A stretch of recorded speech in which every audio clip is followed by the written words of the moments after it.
150ው መዝሙረ ዳዊት የተዘመረው በበገና ነው። የበገና መዝሙር አንድ የሚታወቅበት ነገር ስለ ሞት ማውራቱ ቀርሞቱ ላላሰነብተው።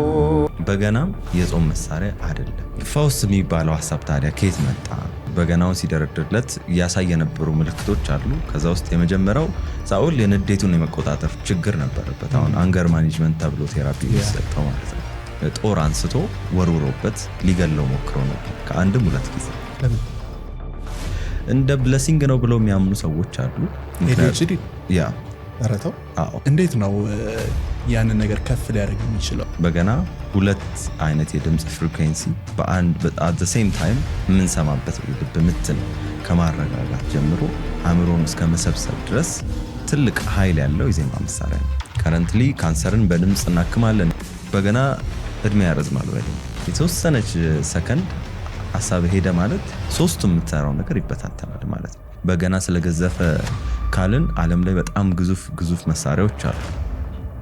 ለምንድን ነው ታዲያ በገና እንዲህ ሰው ጋር ትልቅ ቦታ እንዲኖረው ያደረገ? የተለያዩ አይነት የመንፈሳዊ የሂሊንግ አገልግሎት ላይ ያሉ የድምጽ ፍሪኩዌንሲዎች አሉ። የበገና ተለክቷል። ቅዱሳን አባቶች ዘንዶ፣ እባብ፣ አንበሳ መጥቶ ይፈትናቸው ነበር። ለእኛ ግን አንበሳም አያስፈልገንም። አላርማችን ሳይለንት ማድረግ ነው የሚጠበቅብን። ታክሲ ውስጥ መሳለም ሼም ይዘው ሰው አለ። ግዴታ ጾም ላይ ብቻ ነው መደመጥ ያለበት። ሰላም የተወደዳችሁ እንደምን ቆያችሁ? ዛሬም በአዲስ እንግዳ ተመልሰን ተገናኝተናል። ከመጀመራችን በፊት ግን አንድ ነገር ልጠይቃችሁ ፈልጋለሁኝ። ከዚህ በፊት በነበሩን ፖድካስቶች ላይ ከ82% በላይ የሚሆነው ሰው ሰብስክራይብ ሳያደርግ ነበር የሚመለከተው። አሁን ላይ ደግሞ ዛሬ ባየሁትኝ መሰረት ከ78% በላይ የሚሆነው ሰው ሰብስክራይብ ሳያደርግ ነው የሚመለከተው። ስለዚህ አንድ ነገር ልጠይቃችሁ ነው። ለእናንተ ይህንን ነገር ማድረግ በጣም ቀላል ነው፣ ለእኛ ግን ብዙ ነገር ነው የሚጨምርልን። ስለዚህ ሰብስክራይብ እንድታደርጉ ጠይቃችኋለሁ። እጅግ በጣም አድርጌ ነው የማመሰግነው። ወደ ፖድካስታችን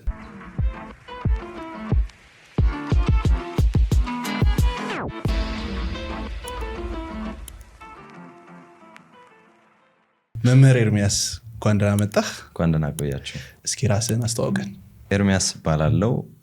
የበገና መምህር ነኝ።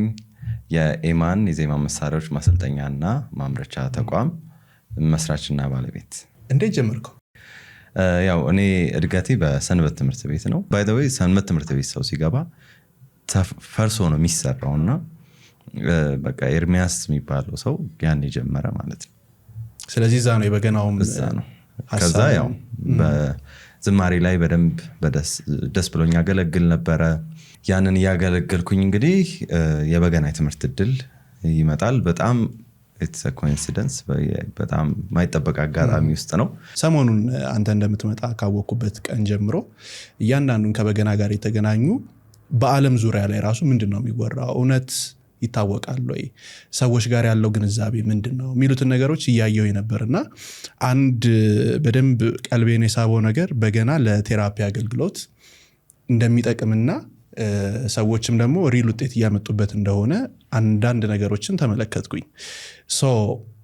በገና መጀመሪያ ከመጀመሪያው እንጀምርና አመጣጡ ምን ይመስላል? በገናስ ማለት ትርጉሙን አላገኘውኝም።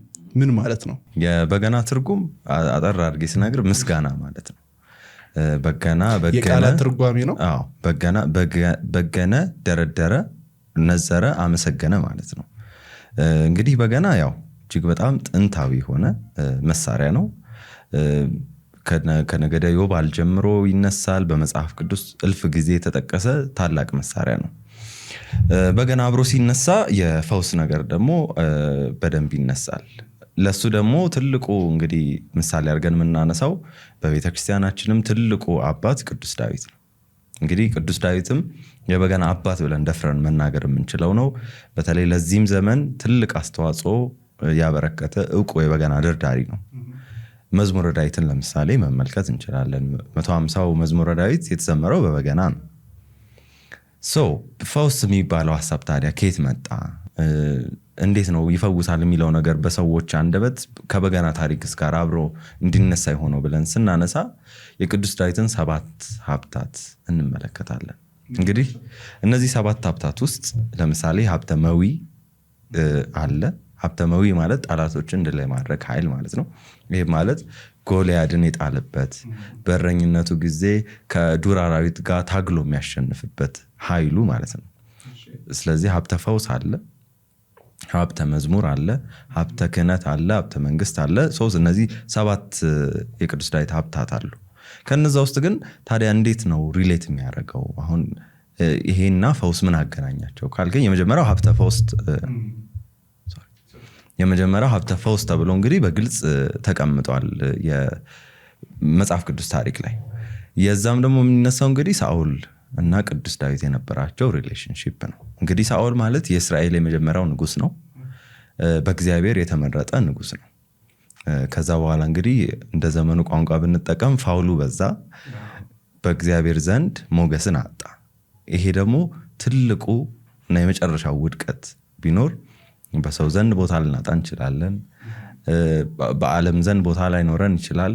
በእግዚአብሔር ዘንድ ግን ቦታ አተህ ሙሉ ነገር ቢኖረው ዋጋ የለም።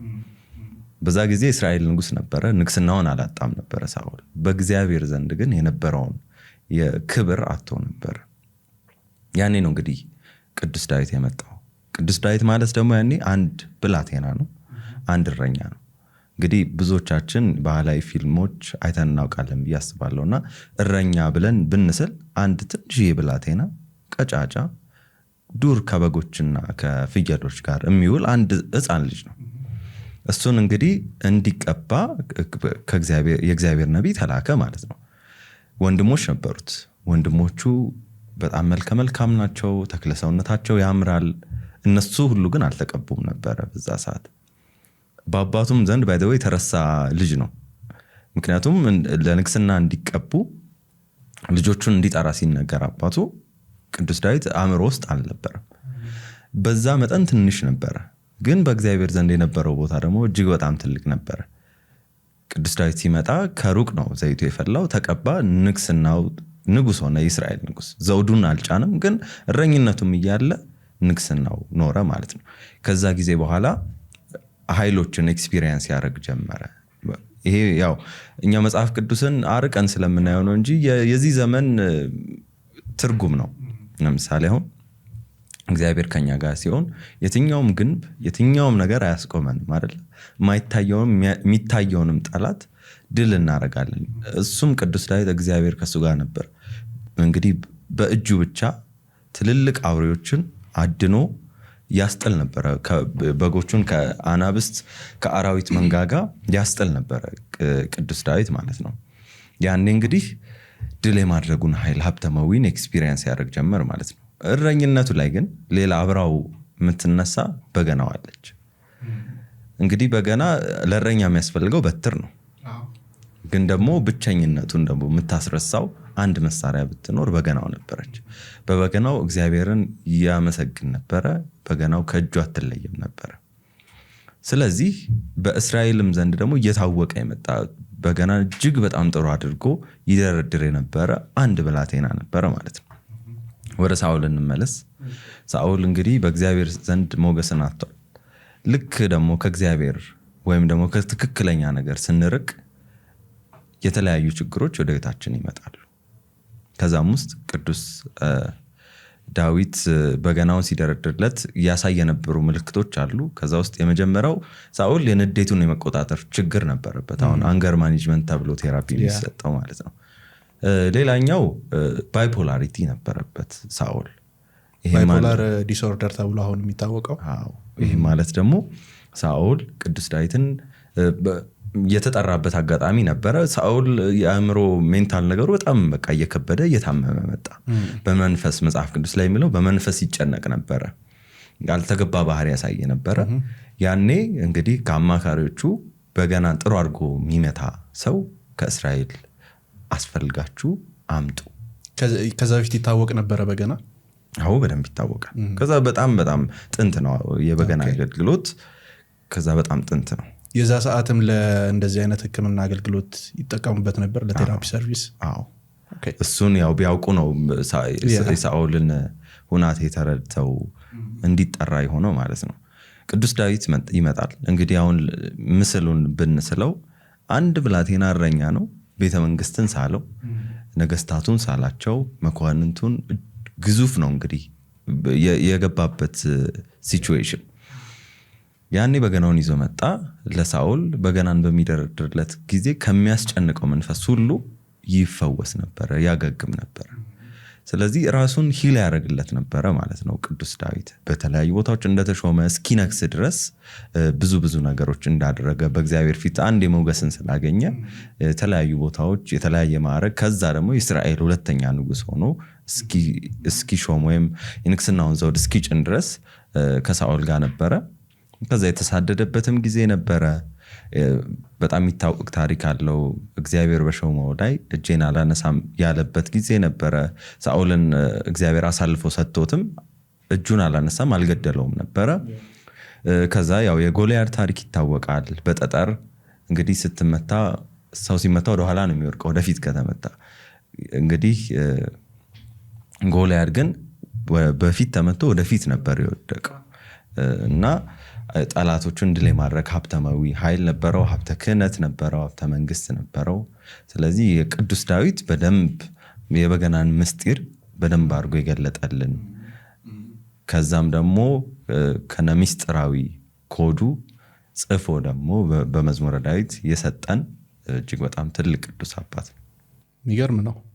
ምናልባት አሁን የበገናን ጥቅሞች እናንሳና አንድ ጽሁፍ ላይ ያየሁት ነገር ምንድነው፣ አሁን ላይ በጣም ብዙ ሰው ፎከስ በማጣት ትኩረት በማጣት እየተቸገረ ነው። አንድ ነገር ላይ አብሶ ወጣት የሆንን ሰዎች አንድ ነገር ላይ ትኩረት አድርገን የመቆየት አቅማችን ከጊዜ ወደ ጊዜ እየቀነሰ ነው። አብሶ ደግሞ ቲክቶክ እና ሌሎች አጫጭር ሾርት የሶሻል ሚዲያ ፕላትፎርሞች ከመጡ በኋላ ደግሞ የበለጠ እየቀነሰ ነው የመጣውና በገና ያንን ነገር የማሻሻልና የትኩረት አቅማችንን የአቴንሽን የሆነ ነገር ላይ ያለንን የትኩረት መጠናችንን ከፍ እንደሚያደርግ አነበብኩኝ። እንዴት ነው ያንን ነገር ከፍ ሊያደርግ የሚችለው? እሺ እንግዲህ በገና መንፈሳዊ ትልቅ የዜማ መሳሪያ ነው። ስለ ድምፁ እናንሳ። በገና ሁለት አይነት የድምፅ ፍሪኩዌንሲ at the same time የምንሰማበት መሳሪያ ነው። ይህ ማለት በገና ምናልባት በኋላ የተወሰነ እንሰማለን ብዬ አስባለሁ ወይ ዴሞንስትሬት እናደርጋለን። ብቻውን እንዚራ የምትባል ትንሽዬ ቆዳ አለች። እሷን ቀጭኗን የበገናውን ድምፅ የምናገኝባት ናት። እሷን አውጥተን ብንሰማት ወፍራሙን ቤዙን ድምፅ ብቻ ነው የምንሰማው። በሁለቱም የድምፅ ሬንጅ የሚያነዝር ብቸኛው መሳሪያ ነው። ስለዚህ ድምፁ በራሱ ገዢና አንድ ቦታ ሰብስቦ የማቆምና የማረጋጋት ነገር አለው። ይህን ደግሞ ያው በገና ቴራፒውን በምንሰራበት ጊዜ እንደ ሳይንቲፊኩም ተርም ሐኪሞቹ ኤክስፒሪየንስ ያደረጉት ያዩበት ነው። እኛም ደግሞ እንደ አንድ አገልጋይና እንደ አንድ በገና ረዳሪ ኤክስፒሪየንስ ያደረግንበት ነው። ይህ ማለት ብለድ የልብ ምትን ከማረጋጋት ጀምሮ አእምሮን እስከ መሰብሰብ ድረስ ትልቅ ኃይል ያለው የዜማ መሳሪያ ነው። ከዛ ደግሞ 3 ስራ ነው በአንድ ጊዜ የምሰራው። ለምሳሌ አሁን ወጣት ስላልከኝ፣ ለምሳሌ እኛ ተማሪዎቻችን ስናስተምር የመጀመሪያው በጣቶችህ መደርደር ይጠበቅብሃል፣ በአፍ መዘመር ይጠበቅብሃል። አሁን እንደ ብዙዎቹ የዜማ መሳሪያዎች የምትመታውና የምትሰማው ብቻ አይደለም፣ አብረ መዘመር ይጠበቅብሃል። ሌላ ደግሞ የበገና መዝሙሮች ረጅም ናቸው እና ደግሞ በዛ ይላሉ፣ ቃላቶቹም ትንሽ ጠጠር ይላሉና ሁሉንም መዝሙር ለመሸምደድ አስቸጋሪ፣ ኢቭን አንዷን መዝሙር እንኳን ለመሸምደድ አስቸጋሪ ነው። አሁን እንደለመድናቸው መዝሙሮች 4-5 ብቻ ያለው አይደለም፣ ረጅም ነው እና እሱንም በቃል ለመያዝ አስቸጋሪ ነው። ስለዚህ ታነባለህ። ስለዚህ 3 ስራ ነው ይሰራ ያለው። ግጥም አለ፣ ዜማ አለ፣ ከዛ ደግሞ መደርደር አለ ማለት ነው። ስለዚህ ይሄን ሁሉ ነገር ስትሰራ you have to be focused፣ ፈንክሽናል መሆን አለብህ ማለት ነው። የተወሰነች ሰከንድ ሐሳብ ሄደ ማለት ሶስቱም የምትሰራው ነገር ይበታተናል ማለት ነው። እኔ እንኳን አሁን ኤክስፒሪየንስ አደርገዋለሁ ባይዘው ይሄንን ነገር። ለምሳሌ ወይ የዘመርኩ ወይ እንደዛ የሚለው ሐሳብ ይመጣል። የሆነ ሐሳብ ሲመጣ ትበታተናለህ። ስለዚህ ግዴታ ነው ሐሳብን የመሰብሰብ። እሱን ደግሞ ይዘ እንድትቆይ የበገናው ድምፅ ያደርግሃል ማለት ነው። ሌላው አሁንም ከነዚህ ከሜንታል ሄልዝ ኢሹዎች ጋር በተገናኘ የሚሰጣቸውን ጥቅሞችም በዚሁ እያነሳ እንድንሄድ ፈልጋለሁኝ እና አብዛኛው ሰው አሁን ላይ ደግሞ እየተቸገረ ያለው የኤዲኤችዲ ዲስኦርደር ነውና ምን ማለት ነው? ከቃሉን ጀምርና ከዛ በኋላ እንዴትስ ነው በገና ለኤዲኤችዲ መፍትሄ የሚሰጠው? ያው በዚሁ አጋጣሚ እኔ የሕክምና ባለሙያ አይደለሁም። ተርሞቹን እና ሲምፕተሞቹን ልሳሳት እችላለሁ። ያው ሞር ባለሙያዎቹ በደንብ ቢያብራሩት ጥሩ ነው። እንደኔ የሚመስለኝ ግን አቴንሽን የማጣት ችግር ነው፣ ወይም ደግሞ አንድ ቦታ ላይ ኮንሰንትሬት አድርጎ የመቆየት ችግር ነው። እሱን እንደ አንድ በገና ዳሪ ዲፋይን ላድርገውና እንዴት እንደረዳ ልናገር። ይሄንን ኤክስፔሪየንስ ያደረግነው እኛ በተማሪዎቼ ነው። በዛው እንትንም ካለ ታሪክም ካለ አንድ ላይ ብትነግረን ደስ ይለኛል። በጣም ጥሩ። እንግዲህ አቴንሽን የማጣት ወይም ደግሞ የመቅበዝበዝ አይነት ነገር ያሳያሉ። ይሄ አንደኛው ምልክታቸው ነው። ሳኦልን ስንመለከት እንግዲህ ከቅዱስ ዳዊት ጋር በነበራቸው የበገና ቆይታ ለምሳሌ በገና የኋለኛዋ ክፍል ብዙ ጊዜ ክፍት ነው የምትደረገው። ቆዳው ክብ ተደርጎ ይቆረጥና ይሰፋል። ከዛ በኋላ መሀሏ ላይ መስቀል ይደረጋል። በገናው ይቀደዳል ማለት ነው። ያቺ የሆነ አንድ ሲምቦል የሚያደርገው ነገር አለ። ቅዱስ ዳዊት ለሳኦል በገና በሚደረድርለት ጊዜ ጦር አንስቶ ወርውሮበት ሊገለው ሞክሮ ነበር ከአንድም 2 ጊዜ። ለምን ማለት ጥሩ። እንግዲህ ቅዱስ ዳዊት ከጎልያድ ጋር በነበራቸው ነገር ሳኦል ሺህ ገደለ፣ ዳዊት 1000 ገደለ የምትል አንድ ዜማ ወይም አንድ ግጥም አንድ ቅኔ ሰምቶ ነበር። በዛ ቅጽበት የሰው ደግሞ ሌላኛው ትልቁ ተውሳክ ትልቁ በሽታ ያዘው ማለት ነው፣ ቅናት። ሰው ቅዱስ ዳዊት ላይ ይቀና ነበረ። አንደኛ ጸጋው ተገፏል። የፈለገ ንጉስ ቢሆን ኢንሴኪዩሪቲ ያለበት፣ የሚያየው ሰው ሁሉ ሚኒቃው ይመስለዋል።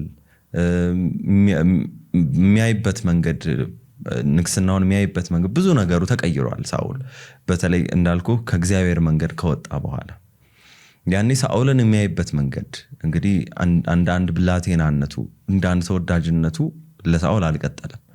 ከዛ ጊዜ በኋላ ከባድ የቅናት መንፈስ አድሮበት ነበር። ስለዚህ ሊገለው ይፈልግ ነበር። እንዳይገለው እንዴት ነው? አብሮት ያለ እንግዲህ ስልጣን ሰጥቶታል።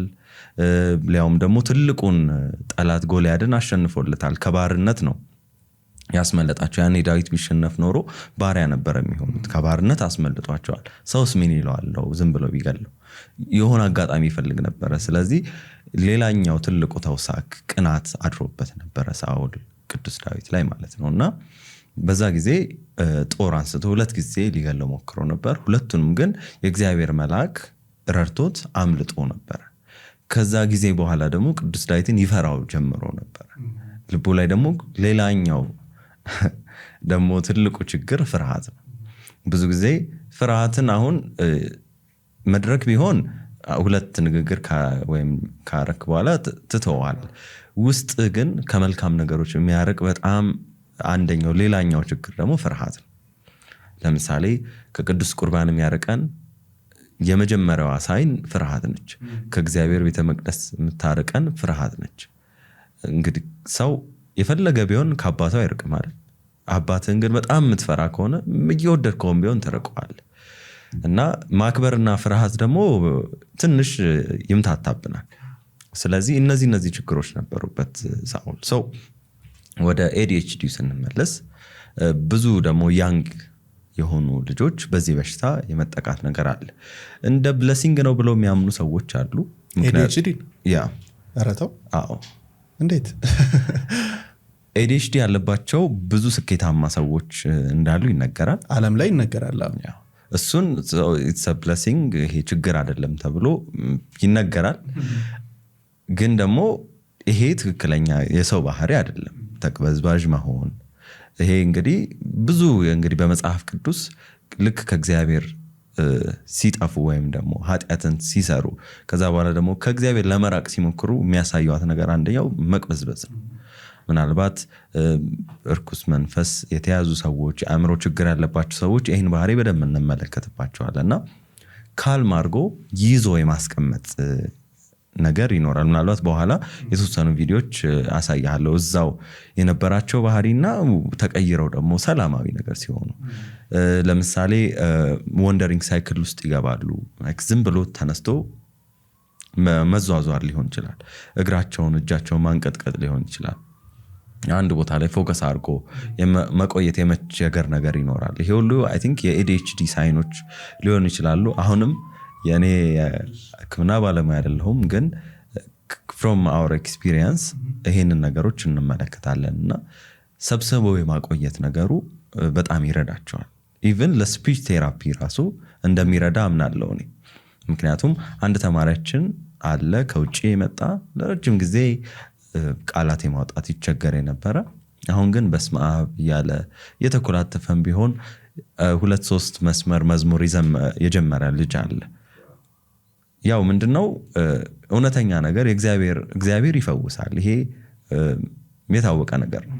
ህመም ይሄ ባውንደሪ ሰውነታችን ላይ የምናያቸው ነገሮች በሙሉ ያው እንግዲህ ደዌ ለሁለት ምክንያት ሊመጣ ይችላል። የእግዚአብሔር ክብር እንዲገለጥ አሊያ ደግሞ እንግዲህ ከተፈጥሮ ከመራቅ ከእግዚአብሔር ከመራቅ ህመም ይመጣል።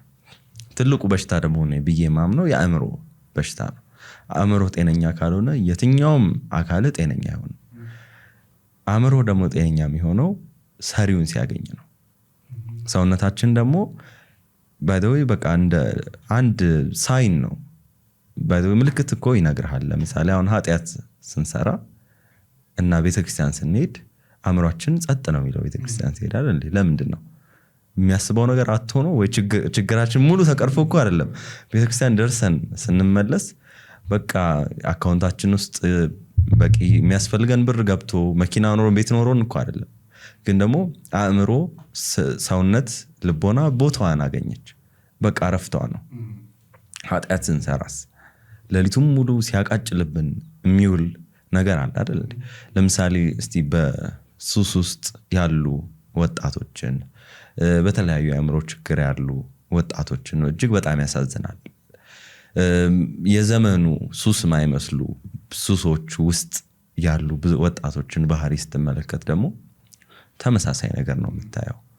እንግዲህ ስለዚህ ጤና ወይ ህመም ነው ያለው፣ ከዛ መሀል ላይ የሚባል ነገር የለም። ስለዚህ እውነተኛ ደግሞ ጤና የምታገኘው በልብም ከውስጥ ነው አይደል? ወደ ውጪ ለምሳሌ ውስጥ ጉበት ወይ ኩላሊት ታማሚ ከሆንክ ፊት ላይ ያስታውቃል። ስለዚህ ልቦና ከእግዚአብሔር ጋር ከሆንክ በቃ ከዛ በኋላ እኮ ምንም አይነት ነገር አያስፈልግም። ስለዚህ ሳኦልንም የረዳው ነገር ምንድነው?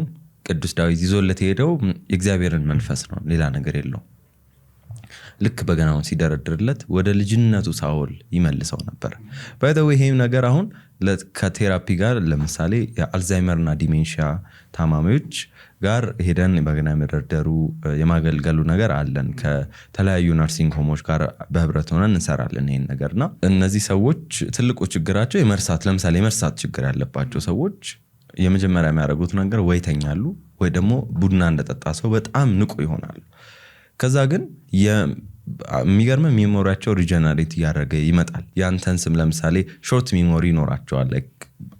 ከረንት ላይ ያለውን ከተወሰነ ደቂቃ ያስታውሳሉ፣ ከዛ በላይ ያስታውሳሉ።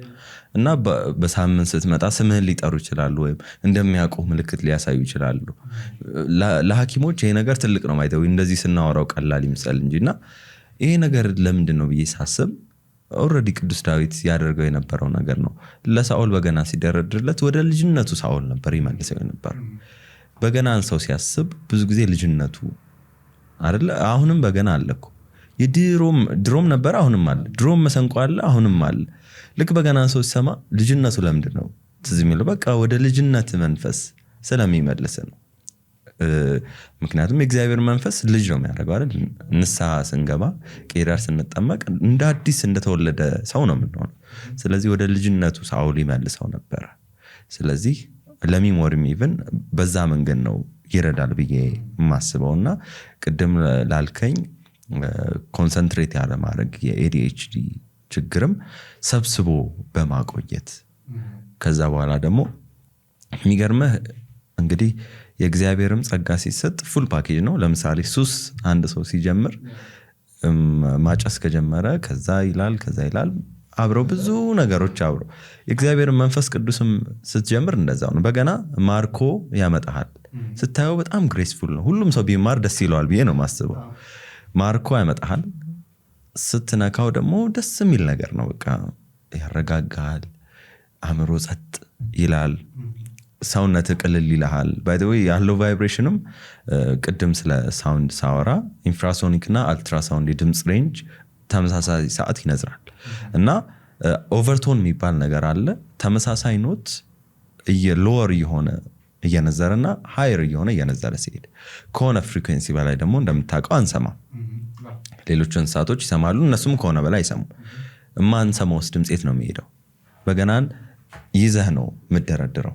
ስትይዘው ደግሞ ወደ ልብህ ነው የምታስጠጋው። ይሄም አይ ቲንክ አባቶቻችን በምክንያት ያደረጉት ይመስለኛል። የቅዱስ ዳዊት አንደኛው ስም ምንድነው? ልበ አምላክ ነው አይደል? ስለዚህ የልብ መሳሪያ ነው። ምክንያቱም ባለቤቱም የአምላክ ልብ ስለሆነ ወደ ልብህ ነው አስጠግተህ የምትደረድረው። ስለዚህ የማትሰማው ድምፄት ነው የሚገባው፣ ወደ ሰውነት ነው የሚገባው። የማታስበው ቦታ ድረስ ይደርሳል። ሳውንድ ደግሞ በጣም ኢትስ ፓወርፉል ነገር። ምክንያቱም ከረንትሊ ካንሰርን በድምፅ እናክማለን ይላሉ፣ ቤትን በድምፅ እናፈርሳለን ያሉ። ለምሳሌ አንድ እናት ካረገዘች በኋላ ልጇን የምታየው በድምፅ ነው። አልትራሳውንድ ማለት ያው ድምፅ ነው፣ ወፍራም የድምፅ ሬንጅ ነው፣ ሌላ ነገር የለውም። ስለዚህ ይሄ ኦቨርቶን ውስጥ ገብቶ በጣም ትልቅ ስራ ነው የሚሰራው። ስለዚህ ማርኮ ያመጣ በገና ይዞ ያቆያል ማለት ነው። ከዛ በኋላ ትዘምራለህ። በጣም ግሬስፉል ነው፣ ያኮራል።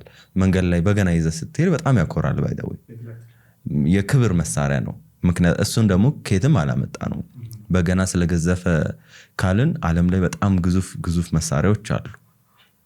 ለምንድን ነው ታዲያ በገና እንዲህ ሰው ጋር ትልቅ ቦታ እንዲኖረው ያደረገው ካልክ ከቅዱስ ዳዊት አሁንም 7 ሀብታት አንደኛው ሀብተ መንግስት ነው።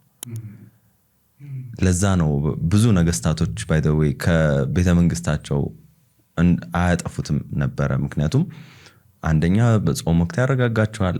ኢቭን እንኳን ባይፈልጉት በነገስታቱ በገና ደርዳሪ እንዲኖራቸው ይደረግ ነበር፣ ሀገሬው ላይ ማይሆን ፍርድ እንዳይፈርዱ። ምክንያቱም የበገናም ግጥም ያው ይህም በራሱ ሰፊ ቶፒክ ነው። በእርግጥ ግን ስለ ሞት ያወራል ብዙ ጊዜ፣ ሰው ማሰብ የማይፈልገውን ነገር ማለት ነው። እና ሰቦ ማርኮ ያመጣ በገና ውስጡ ስትገባ ደግሞ ሰፊ ይሆናል ማለት ነው። ስለዚህ ያቆይሃል። ከዛ በኋላ ትወደዋለህ። ከዛ በኋላ ደግሞ ትታከምበታለህ። ምክንያቱም ውስጡ በጣም ደስ የሚሉ ዝማሬዎች አለው። ለምን ሙዚቃ ውስጥ አላየ ነው? እንደ ሌሎች እንዳሸፈት ናቸው አልሸፈቱም መሳሪያዎቹ በራሳው እንዳሸፈት ናቸው መሳሪያዎች ለምን አላየ ነው? ሀብተ መንግስት የቅዱስ ዳዊት ጸጋ ነው። ቅዱስ ዳዊት ከእግዚአብሔር የተሰጠው ጸጋ አንደኛው ንግስና ነው። ለዛ ነበር የጨዋ መሳሪያ ተደርጎ ይቆጠር ነበር። ፈረስ መጋለብ፣ መጽሐፍትን ማንበብ፣ መተርጎም፣ በገና መደርደር እንደ ሞያ ነበር የሚቆጠረው በቀደመው ጊዜ። ከነገስታቱ ቤት አይጠፋም። ከዛስ አሁን እንግዲህ ዘውድ የጫነ በገና ደርዳሪ የለንም። ታዲያ ሀብተ መንግስት የት ገባ አካል ሰው ልብ ላይ ነክሶ የቆየው በገና የቅዱስ ዳዊት ሀብተ መንግስት ነው። ሌላ ነገር የለውም ብዬ ነው የማስበው። የሚገርም ነው። የማላቃቸውን ነገሮች ነው እያወቅኩ ያለሁትና ምናልባት ቅድም ስለ እንትን እያነሳህ ነበረ ስለ ፍሪኩዌንሲ። አሁን ዓለማችን ላይ በጣም የሚረብሹ ድምጾች አሉ። በዛው ልክ ደግሞ ለሂሊንግ ደግሞ የሚሆኑ ድምጾች ደግሞ አሉ። አንደኛው በገና ለሂሊንግ ሰርቪስ አንደኛው ከሚውሉት ውስጥ በገና አንዱ ነው። በገና ሲደረደር ፍሪኩዌንሲው እስካሁን እናንተም ባላችሁበት የተለካበትና ይሄ ነው። አሁን ለምሳሌ በዓለም አቀፍ ደረጃ ሰርች ብታደርግ የፍቅር ፍሪኩዌንሲ ላይ እንድትሆን የሚያደርጉ ዜማዎች አሉ። የደስታ ፍሪኩዌንሲ ላይ እንድትሆን የሚያደርጉ አሉ፣ የሚያረጋጉ አሉ። ለሂሊንግ አገልግሎት የተለያዩ የዓለማችን ክፍሎች ላይ በተለያዩ አይነት የመንፈሳዊ የሂሊንግ አገልግሎት ላይ ያሉ የድምፅ ፍሪኩዌንሲዎች አሉ። የበገና ተለክቷል። በጣም ጥሩ። ፕሮፌሰር ስቴፋኒ ትባላለች። አዲስ አበባ ዩኒቨርሲቲ ውስጥ የቴሲሷን ወይም ጥናታዊ ጽሁፍ ሰርታ ነበረ። እሷ አንድ የሰራችው ሪሰርች አለ። እሱ ግን በቂ አይደለም እውነት ለመናገር። እሷ ግን ፍሪኩዌንሲውን ለክታለች። በጣም ኃይለኛ የሆነ ቫይብሬሽን እንዳለው የተወሰነ ገለጻ ያደርጋል ያ ሪሰርች። ነገር ግን ይሄ በጣም ትልቁ የቤት ስራችን ነው ለብዙዎቻችን። ምክንያቱም የበገና ድምፅ እንደው ጠጋ ብለህ ለመስማት ብትሞክርና በጊዜ ብዛት ስትቆይ በጣም ብዙ ድምፅ ነው ያለው እና እኔ እንግዲህ በየጊዜው ነው አዲስ የሚሆንብኝ እና የበለጠ እንደወደውና እንድደነቅበት የሚያደርገኝ። በገናን እንዴት ረዳዋለሁ መሰለ? ብዙዎቻችን እናውቃቸዋለን ብዬ አስባለሁ። እነዛን ሰዎች ዋይዝ ሆኖ ሰፈር ውስጥ ወይም ደግሞ ዋይዝ የሆነ ጓደኛ ወይም ዋይዝ የሆነ ዘመድ አጎት አክስት ይኖረናል። ሁል ጊዜ የሆነ አዲስ ነገር ዲስከቨር የምናደርግበት እና እየበለጠ እያከበር ነው እንመጣ። የሆነ እርግት ያለ ዘለግ ያለ አንድ ብቻ ሰው አለ።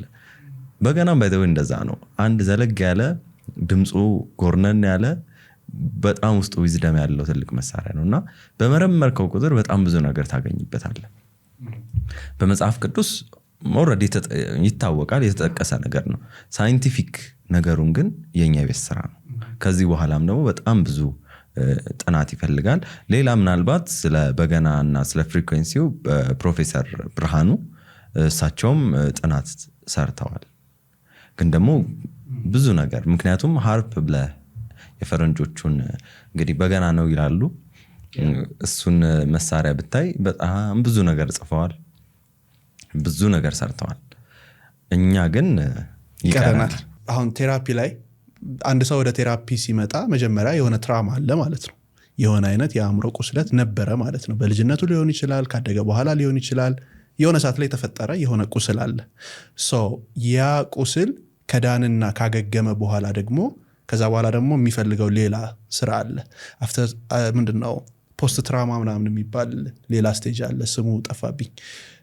ለዛም አገልግሎት ደግሞ የበገና እንደሚጠቅም ሰማሁኝ። አንድ ሰው ኦኬ አሁን አገግም ያለው ሲል እንዳይመለስ፣ ብዙዎቹ ሲመለሱ ተመልክተናል። የሆነ አይነት ትራማ ውስጥ የነበረ ሰው ድኛለው አገግም ያለው ብሎ ሲቆም ተመሳሳይ ሊሆን ይችላል። ብቻ በሆኑ አይነት አጋጣሚዎች ሌላ አይነት ትራማ ውስጥ ሲገባ ራሱን ያገኛልና ምን ያህል ሊጠቅም ይችላል? ሰዎችስ እንዴት ይጠቀሙበት? ጥሩ። ያው እንግዲህ ክርስትና መንገድ ነች። መንገድ ወዴት ካልክ ወደ ክርስቶስ የሚካሄድ ጉዞ ነው፣ መንገድ ነው። አሁን የህመምን ስር ስናየው እንግዲህ ኃጢአት ነው፣ ከእግዚአብሔር መራቅ ነው። ዓለም ደግሞ በፈተና ሙሉ የተሞላች ነች። እንግዲህ አሁን ፖስት ትሮማን በለው ትሮማ በራሱ ያው በእርግጥ በኃጢአት ብቻ ላይፈጠር ይችላል፣ በአክሲደንት ሊመጣ ይችላል፣ እንግዲህ በጥቃት ሊመጣ ይችላል። ይሄ ሶፊስቲኬትድ ነው፣ ብዙ ነገር አለ። ግን ደግሞ የምትታከመው እኔ ማምነው በመንፈስ ቅዱስ ነው፣ በእግዚአብሔር ነው፣ በሌላ ነገር አይደለም። ስለዚህ በገና ከታከምክ ወይም ድኛለሁ ብለህ ካሰብክ በኋላ ብትመጣ የሚያልቅ ነገር አይደለም። ምክንያቱም እንዳልኩ ጉዞ ነው። አሁን ቅዱሳን አባቶች መቼም ጨረስኩኝ አይሉ። ምክንያቱም በየጊዜው ፈተና አለባቸው። በፈተናቸው ሊወድቁም ሊያልፉም ይችላሉ፣ ግን ደግሞ አሉ፣ እዛው ናቸው። ትልቁ እንግዲህ የበገናም ላይ ትልቁ የምንማረው አንድ የቆይታ መሳሪያ ነው። አባቶችም የመቆየታቸውን ፍሬ በተሰጣቸው ቅድስና እናየዋለን። ይውደቁም አሉ፣ ከእግዚአብሔር ጋር ይቅር በለኝ እያሉ አብረውታሉ። ሁለተኛ ትትናቸው ነው። ትትና ማለት ወይ ዝቅ ማለት ወይ በሁለት እጅ መጨበጥ ምናምን አይደለም። ልብ ውስጥ ትሁት ስትሆን ሁል ጊዜ እንዴት ነው ይሄ የበታችነትም ሳይሆን ራስን ዝቅ የማድረግ ነገር ይኖራል። ራስን ዝቅ የማድረግ ማለት ለራስ ቫልዩ መስጠት፣ ለራስ ቫልዩ ማሳነስ አይደለም ባይደበይ። ምክንያቱም ከእግዚአብሔር ጋር ስትሆን ከዛ በላይ ቫልዩ ሊኖርህም አይችልም። ለምሳሌ ያሉንን አባቶቻችንን ያቸው መነኮሳቱን ምኑን በእንዴት ነው በሄሊኮፕተር አይደለም የሚወርዱት፣ ወይም ደግሞ ጌጣቸውን፣ ሰዓታቸውን፣ ሽቷቸውን አይደለም የምታየው። ገጻቸውን ብቻ አይተህ የሆነ አይነት ነገር ውስጥ ትገባለህ፣ የልጅነት መንፈስ ውስጥ፣ ወይም ደግሞ ራስህን በጣም ግዙፍ እንደሆኑ ትረዳለህ። ለምንድን ነው ካልክ የመቆየት እና የውስጥ ትህትናቸው ነው።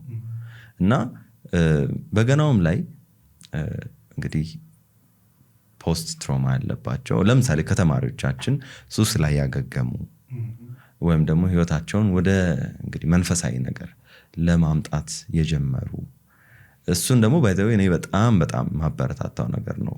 ሰንበት ትምህርት ቤት ያለ ሰው ዋናው ፋርማሲ ውስጥ ነው ያለው። ገና ሊታከም ከተሰለፈው እኩል አይደለም። ምክንያቱም ሰንበት ትምህርት ቤት ስትሆን እኔ እንደማቀው ትምህርቱ ፈውስ ነው፣ ዝማሬው ፈውስ ነው። ግቢ ውስጥ ይግባንም አይግባንም ነጠላ እንልበስም በኖርማል ልብሳችንም እንምጣ፣ ለማሾፍም እንምጣ፣ ለመማርም እንምጣ፣ መምጣታችን ብቻ ግን ከብዙ ነገር ያርቅልናል፣ ይጠብቀናል። መመላለሳችን ብቻ በእግዚአብሔር ዘንድ ዋጋ አለው። እሱ ሁሉ መድኃኒት ነው። ፋርማሲ ውስጥ ያለ ሰው እንግዲህ ለመድኃኒት ከዛ በላይ ቀረበ ሰው የለም። ለአገልግሎትም በሚል ለምን መቅደሱ እንገባለን፣ እጣኑ ይሸተናል። ከዛ ደግሞ የእግዚአብሔር መንፈስ ደግሞ ያበረታል። ሁልጊዜ የልጅ መንፈስ ኖሮ አትቀጥልም፣ ታድጋለህ። ቅዳሴውን ፈልገህ ሄደህ ታስቀድሳለህ፣ ፈልገህ ሄደህ ትማራለህ። እንዳልኩ ዋጋው ሲገባ መጀመሪያ አሁን ሰንበት ትምህርት ቤት አስተማሪዎቼ ሲያስተምሩኝ በዚህ ሰዓት ያው እንዳይቆጡኝ እንግዲህ እንጂ ይደክመኝ ነበረ። መጀመሪያ ማለት አጠር ያደረጉት ጥቅሱ ይበዛል። አሁን ፈተና ላይ ደግሞ አንዳንድ መምህራኖቻችን በደንብ እንድናውቅ ስለሚፈልጉ በቃ ስትሪክት ናቸው። ፈተናዎቻቸው ጠንከር ይላሉና የገሌ ፈተና ምናምን እል ነበረ። አሁን ፈልጌ ነው መማረው ማለት ዩቲዩባቸውን ገብቼ ማወቅ ስላለብኝ ምንም ነገር ስለማላቅ ማወቅ ስለሚጠበቅብኝ ፈልጌ ነው መማረው።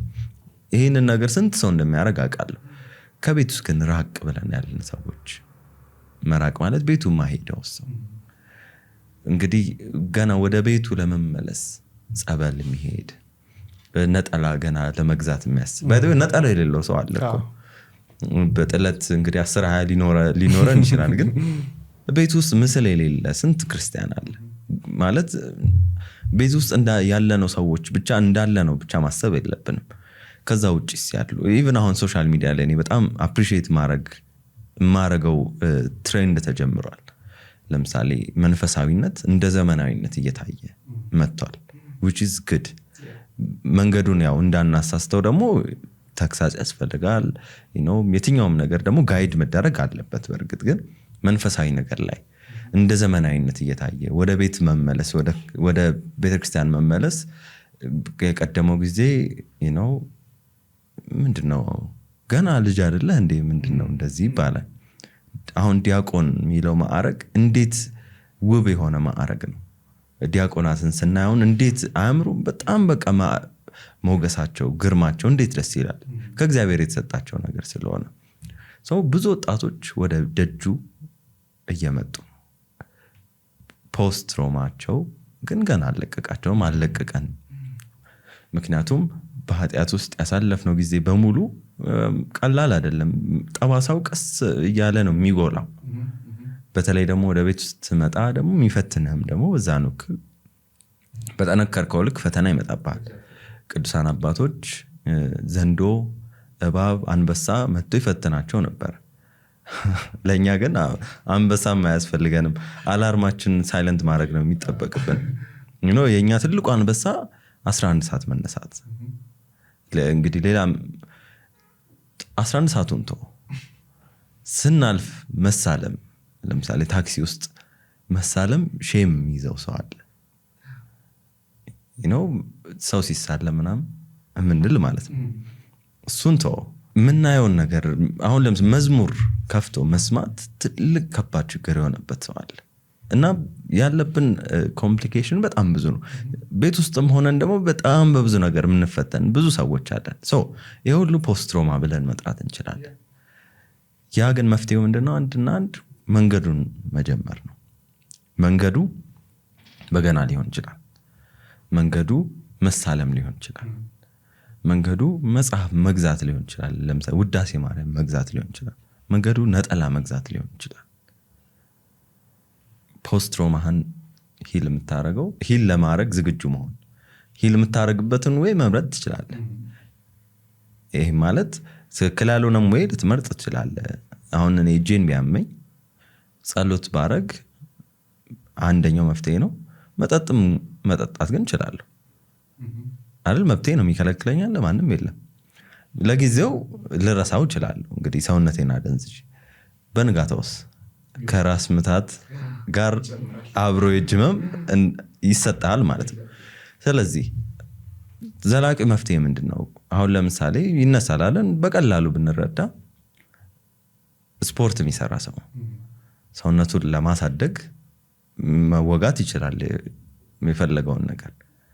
ከዛስ ወደ ኋላ ግን ይመለጣል፣ ኩላሊቱን ያመዋል አይደል? ይመስለኛል አሉስ ብዙ ያድጋል እኮ ለጊዜው። ትክክለኛው ወይ ምንድነው? እየበላ ጤናህን መጠበቅ ነው ዋናው። ከዛ ደግሞ እያልክ ታድጋለህ ነው።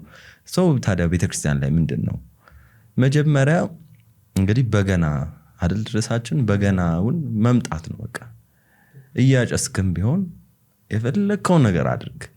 ዋናው ነገር መምጣት አለመራቅ ነው። ከመጣስ በኋላ እግዚአብሔር የቀረውን መንገድ ይመራሃል። ስለዚህ ፖስት ትራውማውን ሰው ለማከም የሚፈልግ ከሆነ መገኘት ነው። ባይ ዘ ዌይ አሁን አክማለሁ ብለህም አይደለም የምትሄደው። እኔ አሁን በፍጹም እንደዛ ብዬ አላስብም። እኔ ራሴን ለማከም ነው የምሄደው። ይሄንን ደግሞ እኔ በደንብ ምስክር መሆን እችላለሁ። ምክንያቱም ከሰንበት ትምህርት ቤት ልወጣ ስል ነው በገና የተዋወቅኩት ብያለሁ። አይ ቲንክ 15 ዓመቴ ላይ ይመስለኛል አደኩ። ፈነዳው ነው የሚባለው። አደኩ ፍንዳታ በዛ እድሜ ነው አይደል አብዛኛው ወጣት። እኔም አቋርጬ ነበር የዛ ሰዓት ላይ እውነቱን ስናወራ በቃ ደርሻለሁ ምናምን ምን ያደርግልኛል ብዬ የወጣሁበትኝ እድሜ ያቺ እድሜ ነች። በጣም ብዙ ሰው በዛ ሰዓት ነው አስታውሳለሁ። 13 ዓመቴ ጀምሮ እያደኩ መጣሁ። ይሄ ማለት እኔ እንጃ እንግዲህ አሁን ሜቢ ሆርሞን ቼንጅ ይሆናል እንግዲህ። አደኩ ብለህ አእምሮ በጣም በጣም መጥፎ ነገር ነው። አደኩ ብለህ ስታስብ ወይም ደግሞ ደረስኩ ብለህ ስታስብ አልደረስክም።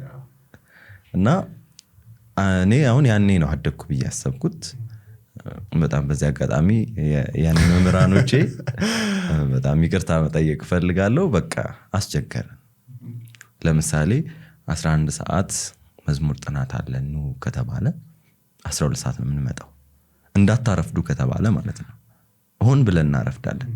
በዛ ጊዜ ምንድነው በቃ እኛ ከኛ ውጪ ማን አለ? ለምሳሌ አንድ ክርስቲያን ስፔሻሊ ሰንበት ተማሪ የሚለብሰው አለባበስ አለ። ምናልባት እንደው አንድ አርቲስት እንበለው ወይም ዓለማዊ ሰው እንኳን ሄዚቴት የሚያደርገውን አለባበስ መልበስ፣ ቀና ብለን ማናያቸውን ገና በስም የምንንቀጠቀጣቸውን መምህራኖቻችንን ቀና ብሎ ማየት። እኔማ እንደዚያ አልሆንም። ማን እንደዚህ ያደርገኛል? ባይ ዘ ዌይ እኔ አሁን በእነሱ ፐርስፔክቲቭ ሆኜ ራሴን ሳየው አሁን የድሮ ፎቶዎቼን ምናምን ሳይ ወይ ጉድ እላለሁ። በቃ እንዴት ማለት መጀመሪያ እንዴት ታገሱ ይሄንን ሁሉ? በቃ አስቀንጥረው ማስወጣት ይችላሉ እኮ። አላደረጉትም ግን ያኔ የሚገርም እንደዛ ጊዜ ደግሞ የታገሱም ጊዜ አላስታውስም። ከዛ በቃ ይሄ ነው ደግሞ ያደክበት የልጅነት ነገር አላውቅም። ቆይችን በቃ እቺን ክረምቷን ብዬ እቃውጣለሁ። ከዛች ጥምቀት ደግሞ ታይታውን እንደ ልጅነት ሲሆን ታይታውን ከበሮ በጣም መምታት እንወዳለን። እንጃችን እስኪያብጥ እስኪደማ ነው በቃ ከበሮ ለመምታት። እግዚአብሔርን ስራው በጣም ድንቅ ነው። የቆረጥኩበት ሰዓት ግን በቃ በገና ሄጄ ስደረድር ለሰዎች ያላቸው ሪያክሽን ወደ ውስጤ ነው የምመለከትበት። ምክንያቱም እኔ ውስጡ ሆኜ በገናውን እንግዲህ አውቃለሁ ተብዬ ሊያውም ደግሞ ቅጽል ስም ኤርሚያስ ተብሎ በገና የሚል ስም ተሰጥቶኝ ሰው ልክ ሲያየኝ በበገና አስታውሶኝ የሚያቀኝ ሰው ካለ በበገና አስታውሶኝ ይህን ያህል አልተመሰጥኩም በገናው ላይ የሚለውን ነገር ነው የምንረዳው። አንዳንድ ሰዎች በገናውን እየሰሙ በቃ ሲያለቅሱ ወደ ውስጣቸው ሲያዩ መጸጸታቸውን ስትመለከት በቃ እኔ ወደ ራሴ ነው የምመለከተውና ራሴን ለመውቀሻ ይሆነኛል። ራሴን እንዳስተካክል መንገዴን እንድጠበቅ መንገዴን ይሆነኛል። በገናው ጋር ምንም ማቀው ነገር እንዳላይ አሁንም ድረስ በእውነት ነው ይሄ የሚሰማኝ ነገር ስለሆነ ነው። ሁሉ ጊዜ የተማሪነት ሐሳብ ነው ያለው እና እሱ ሁሉ ብዙ የህይወትን ትክክለኛ ሌሰኖች አስተማረኝ። የመጀመሪያው እንግዲህ እናት አባትን ማክበር ነው አይደል? ከዛ በኋላ መምህራኖችን አባትና እናት መምህራኖች ናቸው። ከዛ ቀጥሎ እነሱን ማክበር እናትና አባቱን የሚያከብር እድሜው ይረዝማል፣ ጸጋ ይሰጠዋል፣ ስኬታማ ይሆናል አይደል? እናት የመረቀችን አባት የመረቀ እንዴት ነው? የአባት እርግማን አጥንት ይሰብራል ይላሉ። አዎ በጣም ብዙ እውነት ነው። ደግሞ መምህራኖችን ማክበር ስትጀምር በቃ ከዛ ይገለጥልሃል ህይወት ምን ማለት እንደሆነ። በዛ በፊት እኔ ለምሳሌ ስዕል ሞክራለሁ እሰራለሁ ምናምን። ከዛ በኋላ ስለ ፕሮፖርሽን ምን እንደሆነ ስራስ እንዴት እንደሚያዝ ከዛ በኋላ ነው የገባኝ። እኔ ለምን ካልክ አስተማሪዎችን ማክበር ስትጀምር ቂርቆስ ሁሉ ደብረሃን ሰንበት ትምህርት ቤት ውስጥ ቀረው ማለት ነው። በዚህኛው ምክንያት በገና አስተማሪ መምህራኖች ትልቅ ያደረጉት ነገር ምልህ ይሄንን ነው። ምናልባት በተማሪነት ቢያቆዩንም ሜቢ ምን ቀንስ ሰዎች ልንኖር እንችላለን። እኔ ደግሞ በፊትም መናገር ወዳለው ማስተባበር፣ ቆሞ መናገር እንደዚህ አይነት ነገሮች ያስደስቱኛል። በፊትም ጋዜጠኛና አስተማሪ እሆናለሁ ነበር የምለው እና ይሄ እድል ደግሞ ሳገኝ በደንብ በቃ ከዛ ደግሞ ትንንሽ ከኔ እድሜ የሚያንሱ ደግሞ ልጆች አስተምር ተብሎ ተሰጠኝ። በቃ ዓለም አለቀች ማለት ነው። ከዛ በኋላ እዛው ሰንበት ትምህርት ቤት ሆኜ ነው የመጀመሪያ ስራ እድሌን ያገኘሁት። ገና 18 ዓመት ሳይሞላኝ ትምህርት ቤቴን እንድከፍት የሆነው እዛው ሰንበት ትምህርት ቤት ባገኘሁት እድል ነው። ከዛ በኋላም የምንሰራቸው ስራዎች በሙሉ እዛ ቤዝ ባደረግነው ነገር ነውና በገናው ባይኖር ኖሮ ከዛ በላይ ሰንበት ትምህርት ቤት ባይኖር ኖሮ እርግጠኛ ነኝ እኔ እናንተ እዚህ ቁጭ ብለን አናወራም ነበር። እና ራሴን ያከምኩት አሁን ያለበት ነባራዊ ሁኔታ አለ፣ ግን ደግሞ ፊውቸሩስ ምን ይመስላል? ከዚህ በኋላ ያለን ትውልዶች እኛም ይሁን ከኛ በታች ያሉት በገናን የማወቅ እድላቸው አብሶ አሁን ባለንበት ዘመን ኤሌክትሮኒክስ በጣም በሚገርም ሁኔታ ዓለምን ተቆጣጥሯል። በገና ደግሞ አሁን ድረስ በፕሮሞሽንም በለው በምንም በለው ሰው ጋር ተደራሽነቱን ኢቭን ጾም ላይ ብቻ ነው፣ እንዲሁም ብዙ ጊዜ አብይ ጾም ላይ ነው የሚደመጠውም እና የእሱንም ነገር ብትመልስልኝ ደስ ይለኛል። ምክንያቱ ምንድን ነው እና ፊውቸሩ ምን ይመስላል ከዚህ በኋላ ያለው የበገና? በገና እና ጾም ምን አገናኛቸው? በገና በተለይ በንጉሥ ኃይለ ሥላሴ ጊዜ እንዳልኩ በገና ነገስታቱ ቤት አይጠፋም። የጃንሆይም ፎቶቸውን መመልከት እንችላለን በገና ሲደረድሩና እሳቸውን ደግሞ በገና አዲስ አበባ ገብቶ በጣም ትልቅ አስተዋጽኦ አድርገዋል እሳቸው ባይተወይ በገና ላይ። ምክንያቱም እንዴት የተከበረ የጨዋ መሳሪያን አምጥተው ፐብሊክ ስኩል ውስጥ ከተቱት። ምክንያቱም በገና ፊውቸር ካልክ ይሄም ጥሩ መነሻ ይሆናል እና ነገስታቱ ቤት የሚደርስ እንግዲህ ያለ መሳሪያ ነው። በተለይ ደግሞ እንግዲህ ነገስታት ቤት ራት ከተበላ በኋላ ሁልጊዜ ዳንኪራ አለ፣ አዝማሪዎች አሉ፣ ሁልጊዜ ድግስ ነው፣ አውደ ዓመት ነው። ጾም ላይስ አይቻልም የሁሉ ነገር። ንስሐ አባቶቻቸው ይመጣሉ የነገስታቱ፣ መስከሩ፣ መብላቱ፣ መጠጣቱ፣ መጨፈሩ አይኖርም፣ አይቻልም። ያኔስ አንደኛው መንፈሳዊ ዜማ መሳሪያ ይመጣል ማለት ነው፣ እሱም በገናው ነው። በገና በዛ ጊዜ ይደረደራል። በተለይ ደግሞ ነገስታቱ ቤት እንደ ስቴጅ ተደርጎ ፐርፎርም ይደረግ ነበር። የበገና መዝሙር ይሰማ ነበረ። በእርግጥ ከዛ በፊት ያው በጣም ልምድ ነው። ምክንያቱም አዝማሪ ምን አለ የምትለው አባባል ባይ ዘ ዌይ ደርዳሪ ምን አለ ከምትለው ነው። በፊት በጣም በቅኔያቸውም ይታወቃሉ የበገና ደርዳሪዎች ማለት ነው። የበገና መዝሙር ለሁለት ይከፈላል። ምናልባት እሱን ወደኋላ እናነሳዋለን። እናስጠቀልልልህ ነገስታቱ ቤት እዚህ ዝማሬው ነገር በደንብ ይሰማ ነበር። ስለዚህ ጾም ሲመጣ ብዙ ሰው ያንን ነገር ይመለከት ነበረ ማለት ነው። ቤተክርስቲያንም ላይ ብዙ ጊዜ የበገና ደርዳሪዎች በጣም ሪዘርቭድ የሆኑ ሰዎች ናቸው። እንዲህ በቀላሉ አታገኛቸው። ምክንያቱም አንደኛ ከነገስታቱ ትልቅ ቦታ አላቸው። ስለዚህ ባላባቶች ናቸው። ሰፊ መሬት፣ ሰፊ እርሻ፣ ብዙ እንስሳት ባለሀብቶች ናቸው። ካልሆነ ደግሞ በጣም ሊቃውንት ናቸው። ለዛ ነው ካባ መልበሱ እንደዛ ከበገናው ጋር አብሮ ይሄ ማጀስቲክ የሆነ መሳሪያ ነው። ንግስና በቃ ከቀደመ ከነቅዱስ ዳዊት ጀምሮ የለመደው ነገር ነው። ቤተክርስቲያኑ ላይ የምታያቸው የዛን ጊዜ በደንብ በዛ ብለው ታያቸዋል። እዛም ስቴድ ታያቸዋል። ከዛ የራዲዮ ዘመን መጣ። ራዲዮ አክሰሰብል ሆነ፣ ብዙ ሰው ይሰማ ጀመር። እንግዲህ የንጉሱ ጊዜ ራዲዮ ልክ የጾም ቀን ዘፈን፣ ጭውውት እንደዚህ ነገር አይተላለፍም ነበር። አንድ የሚተላለፈው አየር ላይ የሚሄደው የበገና መዝሙር ነበር። ስለዚህ አንኮንሽስሊም ቢሆን አእምሯችን ምን ያደርጋል? ፕሮግራም ያደርጋል አይደለ?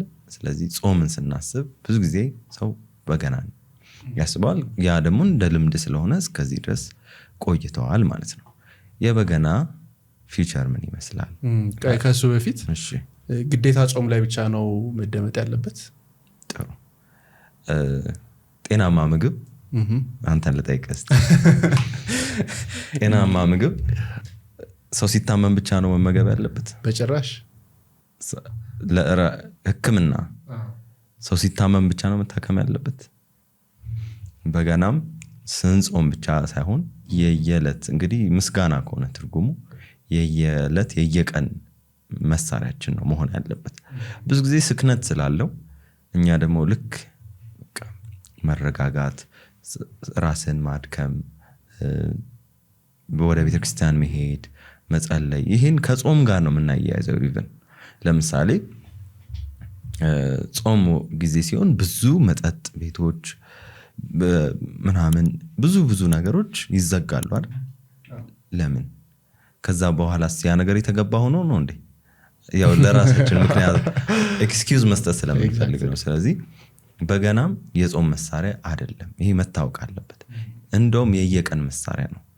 ብንችል ደግሞ የየሰዓት ብናደርገው ደግሞ ጥሩ ነው። ሰው በገና መዝሙር መስማት አለበት። ባይ ዘ ዌይ እኔ አሁን እንደው ስልጣን ቢሰጠኝ አንድ ማድረገው ነገር ይሄንን ነው። ሰው እንደው በግድም ባትለው ግን በገና መዝሙር መስማት አለበት። እስቲ ጠዋት ይሄ እንደው ተመልካቾቻችን ቢሞክሩት ደስ ይለኛል። እስቲ ጠዋት ሲነሱ ዝም ብለው አንድ በገና መዝሙር በቃ ይስሙ። ቀናቸውን ተረጋግተው ያሳልፋሉ። እቺው ከበዓለም በጣም ቢዚ ስኬጁል ያላችሁ ሰዎች በገና ሰምታችሁ ጀምሩት። ሙሉ ነገራችሁ ተረጋግቶ ያልፋልና በገና በፍጹም የጾም አይደለም። አሪፍ። እዚሁ ጋር ወደ ፊቸሩ አሁንም ሳንሄድ በገና ላይ የምንሰማቸው ግጥምና ዜማዎች አብዛኞቹ በጣም ቆየት ያሉ ናቸው፣ በጣም ረጋ ያሉ ናቸው፣ ረዘም ያሉ ናቸው። የቸብቸቦ መዝሙሮች በበገና ይዘመራሉ? ጥሩ ጥያቄ። ይዘመራሉ አይዘመሩም ውስጥ ከመግባታችን በፊት ስለ በገና ግጥሞች እንክፈል። መዲናና ዘለሰኛ ተብለው ለመሰንቆ እንደሚከፈሉ ሁሉ ለበገና ሰላምታና የሐዘን ምት ተብለው ይከፈላሉ። ሰላምታ ምንድነው ካልከኝ ብዙ በገና ረዳሪዎች ሲሰሙ እቺን ቃል ያውቋታል። አሁን የቅኝት ስም ተደርጋ ትጠቀሳለች። ሰላምታ ቅኝት ይባላል። ሰላምታ ግን ቅኝት ሳይሆን ሰላምታ ግጥም ነው። ታዲያ ምንድነው ሰላምታ ካልከኝ ለእግዚአብሔር የሚሰጥ ሰላምታ ግጥም ነው። መልአከ ብርሃን አድማሱ ጀንበሬ ይባላሉ። መዝሙር ዘበገና የሚል መጽሐፍ አላቸው። 150 የበገና ግጥም ነው የጻፉት። እሱም ምንድነው ሙሉ የመጽሐፍ ቅዱስን ታሪክ ከዘፍጥረት ጀምሮ እስከ ስነ ስቅለቱ ድረስ ነው የተረኩት። የሚገርም ነገር።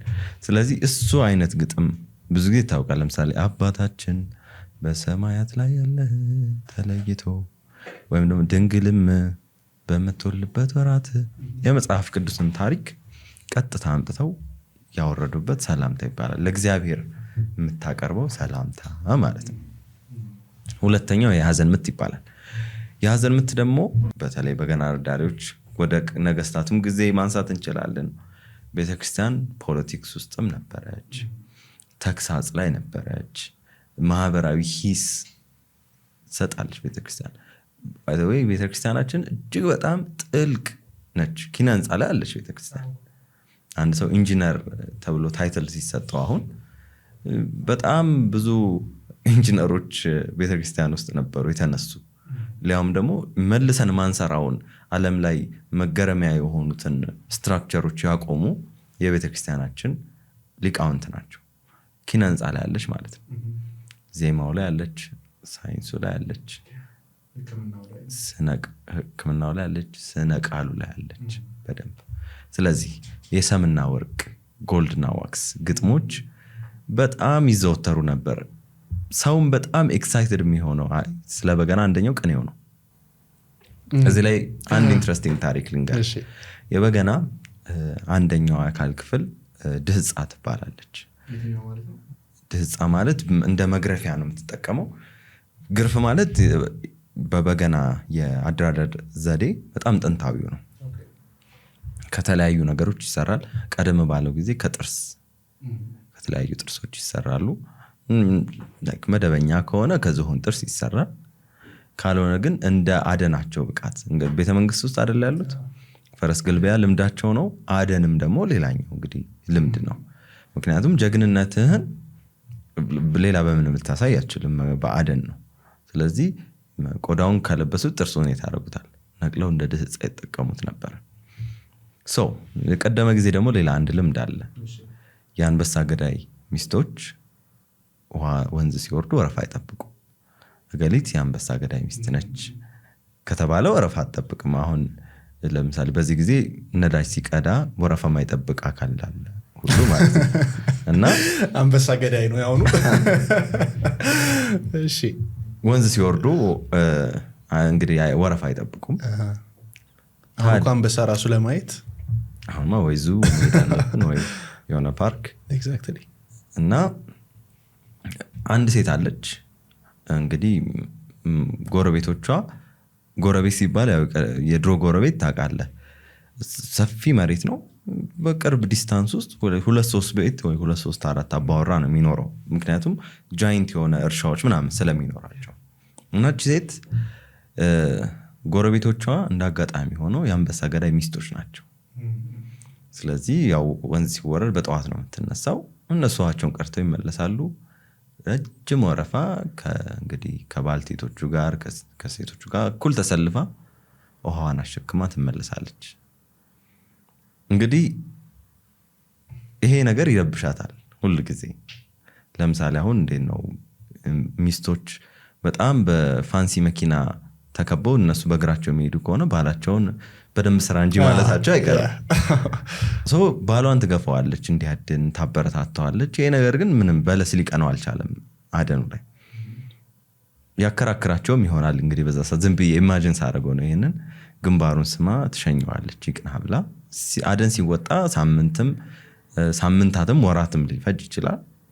ሲመለስ አንበሳ ተሸክሞ ከሩቅ ታየዋለች።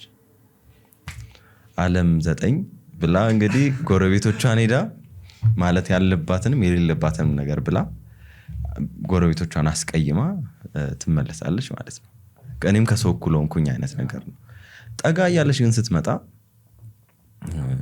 ለካ የጎረቤትየው ሁለተኛ አንበሳውን ገሎ ይሄኛው ተሸክሞለት ነው ለካ የሚመጣው። ከዛ የገዳይ አጋዳይ ሆነ ከመመለስ እልም ጥርግ በለስ ከወዲያው ድረስ ብላ ታባረረዋለች ማለት ነው። ይሄ ሰው እንግዲህ በገና ደርዳሪ ነው። ከዛ በኋላ እንግዲህ ሴት በቀደመ ጊዜ አታባረርም፣ ነውር ነው። በዛው መንኖ ቀረ ይባላልና በገና ላይ አሁን ይሄ በጣም የሚታወቅ መዝሙር ነው። የገዳይ አጋዳይ ረስማኝ አገሬ ሆነ ከመመለስ እልም ጥርግ በል እስከ ወዲያው ድረስ በጣም ታዋቂ የበገና መዝሙር ነው። ይሄውን ታሪኩ ይሄ ነውና ቅኔ ነበረው ውስጡ፣ ፖለቲክስ ነበረው። ከመከፋፈል በ12 እንሰራው በህብረት ምናምን እያሉ ያደኩበትን መሬት ማን ነው ሜዳ ያረጋት፣ ልናገር እኔ ማውቃት ሀገሬ ጋራ ናት እያሉ ይዘምሩ ነበር። አሁን አንዳንድ ግጥሞች ብላቸው ሙዚቃ ላይ ምናምን ታስታውሳቸዋለህ። ግን እነዚህ ሁሉ ከበገና የመጡ ናቸው። ሰው የበገና መዝሙር በግጥም ለሁለት ይከፈላል፣ ሰላምታና የሀዘን ምት። የሀዘን ምት ውስጥ በጣም ብዙ ነገር አለ። በተለይ ግን ደግሞ ትልቁን ድርሻ የሚወስደው ሁሉንም በአንድ ነገር ይሰፋዋታል፣ እሷም በሞት ነው። የበገና መዝሙር አንድ የሚታወቅበት ነገር ስለ ሞት ማውራቱ ነው። እቺ ርዕስ ደግሞ ብዙ ጊዜ ስትነሳ እንመለከታትም። ብዙዎቻችን ህይወት ስትጠመን ሞትን እንፈራታለን፣ ወይ ደግሞ ህይወት ስትመረን ሞትን እናስባታለን። በየቀኑ ግን የምናስበው ነገር አይደለም ሞት። በገና ላይ ደግሞ በጣም የሚነሳው ነገር ስለ ሞት ነው። ይሄም ማለት በተለይ ነገስታቱ ለፍርዳቸው ራሳቸውን ለማረጋጋት የጠቀማቸው ነገር ይሄ ነው፣ ስለ ሞት መወራቱ። አንዳንድ ጊዜ ስልጣን አያስፈራም፣ ሁሉ ነገር አያስፈራም። ግን ያ ነገር እንደሚያበቃ ስታስብ ትፈራለህ፣ ትጠነቀቃለህ፣ ህይወትን በስነ ስርዓት ትመራለህ። በገና አንድ በጣም የሚያወራው ነገር ቢኖር ሁሉም ነገር ያልፋል ከሞት ጋር የሚያደርጉት ዲያሎግ ነው።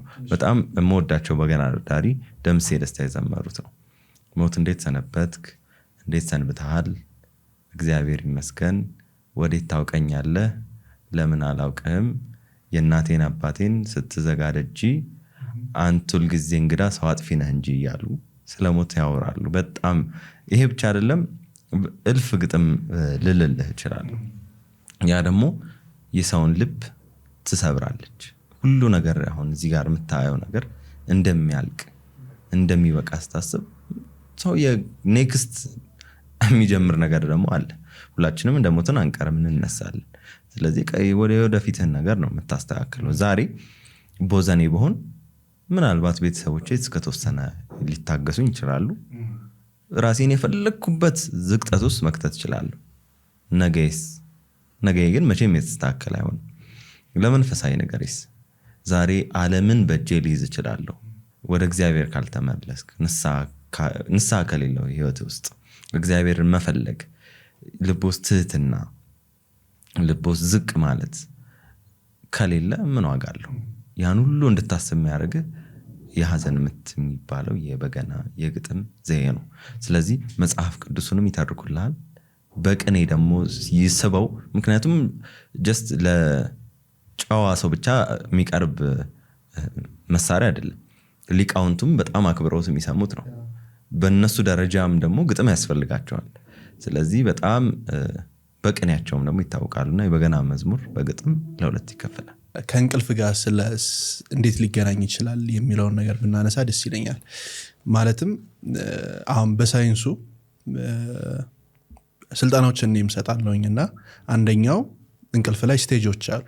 አንድ ሰው ተኝቶ እስከሚነሳ የሚያልፋቸው የብሬን ዌቮች እና የእንቅልፍ ደረጃዎች አሉ።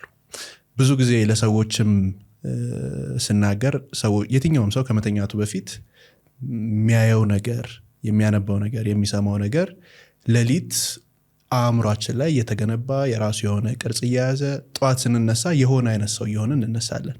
ምናልባት ማታ ላይ የሚያስፈራ ሆረር ፊልም እንደዚህ አይነት ነገር ተመልክተን የምንተኛ ከሆነ ሌሊቱን በጭንቀት ያሳልፋል። ጠዋት ሲነሳ የማያውቀው አይነት የሆነ ፍርሃት ይዞ ነው የሚነሳውና ምናልባት አንድ ሰው ከመተኛቱ በፊት የትኛውን አይነት ቅድም ሁለት የበገና እንትኖች አሉ ስላልከኝ የትኛውን አዳምጦ ቢተኛ ይሄ ውስጣዊ ሰላም አለ አይደለ? እሱን ሊያገኝ የሚችለው በምን አይነት መንገድ ነው? ወይንም ምን አይነት የበገና ዜማዎችን ቢሰማ ነው? እንግዲህ ያው በገና ሁለት አይነት የግጥም ዘዬ ያለው፣ እሱ ላይ ደግሞ የተለያዩ አይነት ቅኝቶች አሉ፣ የአደራደር ዘዬዎች አሉ። ለምሳሌ ሁለተኛው ላይ የሐዘን ምት ላይ እንደምንረዳው ጠንከር ያለ በገናም ደግሞ ሁለት ሳይድ አለው። የመጀመሪያው እንግዲህ ከአዛውንት እንደመሆኑ እድሜው የገፋ መሳሪያ እንደመሆኑ እርጋታ አለ ውስጡ። ሁለተኛው ደግሞ የሚያስገመግመው የሚያስፈራው አይነት የበገና ድምጽ ነው። ሁለቱንም ደግሞ የበገና አባቶች አሳይተውናል። ሁለቱንም አይነት አደራረብ፣ ሁለቱንም አይነት ድምጽ። ብዙ ጊዜ ስንተኛ ለምሳሌ የሐዘን ምት የምንሰማ ከሆነ ስለ ሞት ነው እያሰብን የምንተኛው። ስለ ሞት ደግሞ የምናስብ ከሆነ ጠዋት በጊዜ መነሳት አለብን ለጸሎት። ማታ የሰራነው ነገር በደንብ አስበን ወደ ውስጣችን ዋጥ ማድረግ አለብን። ስለዚህ እንዴት ነው የውስጥ እንዳንጀታችን እንዳቅማችን ይወሰናል። ምክንያቱም የምንሰራው ነገር ጸጸቱም አለ ምኑም አለ። እሱ ደግሞ ባይዘዊት ወደ ጥሩ ነገር ይመራናል። ለምሳሌ የንስሐ መጀመሪያ የልብ ጸጸት ነው። ቅዱስ ዳዊት በጣም ብዙ ኃጢአት ከሰራ በኋላ ልብ አምላክ ያስባለው ባይዘዌ ኃጢአት ይሰራ ነበረ። በደንብ ሲሰራ በደንብ ነው የሚሰራው። እና እንዴት የአምላክ ልብ ይሆናል ብለህ ስታስብ እግዚአብሔር የምትሰራውን ስራ ሳይሆን የልብህን እግዚአብሔር ልብና ኩላሊትም የሚመረምር አምላክ ነው። ስለዚህ ቅዱስ ዳዊትን ልቡን ያይ ነበር። ልቡ ምንድነው ካልክ በንስሐ የሚመለስ እሩሩ ጸጸት እንባ የነበረው። እንባ ለቅሶ ብቻ አይደለም። ዓይንህም ተመቶ ልታለቅስ ትችላለህ። ልብ ውስጥ ግን ትክክለኛ ሐዘን ነበር። የሐዘን ምትን ብትሰማ ራስን ወደ ንስሐ ስለመመለስ እቺ ዓለም አላፊ ጠፊ እንደሆነች ራሴን አንገቴን አልችለው ብለህ ሁልጊዜ ከሰው ፊት ትጥለኛለህ የሚል በገና መዝሙር አለ። ብሶትም አለው ልልህ ነው። ምክንያቱም እንዳልኩ መተከዣቸው ነበረ። መዝሙረ ዳዊት ላይም ብታነብ መዝሙረ ዳዊት ሙሉ እንትን ብቻ አይደለም፣ እስቲ ወደ አምላክ የሚደረግ ፕሬየር ብቻ ጸሎት ብቻ አይደለም። ውስጡ ሐዘን ነበረው፣ ውስጡ ንዴት ነበረው፣ እርግማን ነበረው። ጠላቶቹን ይረግም ነበረ በመዝሙረ ዳዊት ውስጥ ማለት ነው። ስለዚህ የሐዘን ምትንም ብትሰማ ወደ ውስጥህ ለመመልከት ራስህን ለማየት ለእንባ ከአምላክ ጋር ለመነጋገር ይረዳሃል። ጀማሪ ሰው ከሆነ ጀማሪ ሰው ያው ቀስ እያለ ቢሆን ጥሩ ነው። ሁሉንም ነገር በገናውን በራሱ ቢሰማ ሰላምታውን ቢሰማ። ለምሳሌ የመጋቤ ስብሐት መዝሙሮች አሉ። እጅግ በጣም የተረጋጋ እንደ ምንጭ ውሃ የሚፈስ አይነት ነው የሳቸው ድርደራ። ለምሳሌ ሰላምታ መዝሙሮችን ብዙ ይዘምራሉ። ለምሳሌ አባታችን ሆይ፣ ድንግልም ብዙ በተመሳሳይ ዜማ ሆነው ይዘምራሉ። እና አቶ ታፈሰ ይባላሉ። በጣም ድንቅ በገና ደርዳሪ ናቸው። እሳቸውም የዘመሯቸው ዝማሬዎች አሉ፣ ምስጋናዎችም አሉ። ለምሳሌ የርግብና ዋኔን ስለመቤታችን በጣም የሚያምር መዝሙራቸው ነው። እነሱን ቢሰማ በተለይ ለጀማሪ ደግሞ በደንብ ያቀርባል። ከዛ ደግሞ እንደ መጽሐፍ ነው አይደል? መጽሐፍ ስንጀምር ቀስ ብለን ነው የምትጀምረው። አሁን ሰልፍ ዲቨሎፕመንት ላይ ትሰራላችሁ እናንተ ስትጀምር ሜቢ አቶሚክ ሃቢትስን ልታነብ ትችላለህ፣ ወይም ዩናይሚት እናንተ ታውቁታላችሁ በደንብ። ከዛ ደግሞ ከፍ ስትል በጣም ራስ አገዝ የሆኑ ጠንካራ መጽሐፎች አሉ፣ ስለ ሳይኮሎጂ የሚያወሩ ስለምን የሚያወሩ።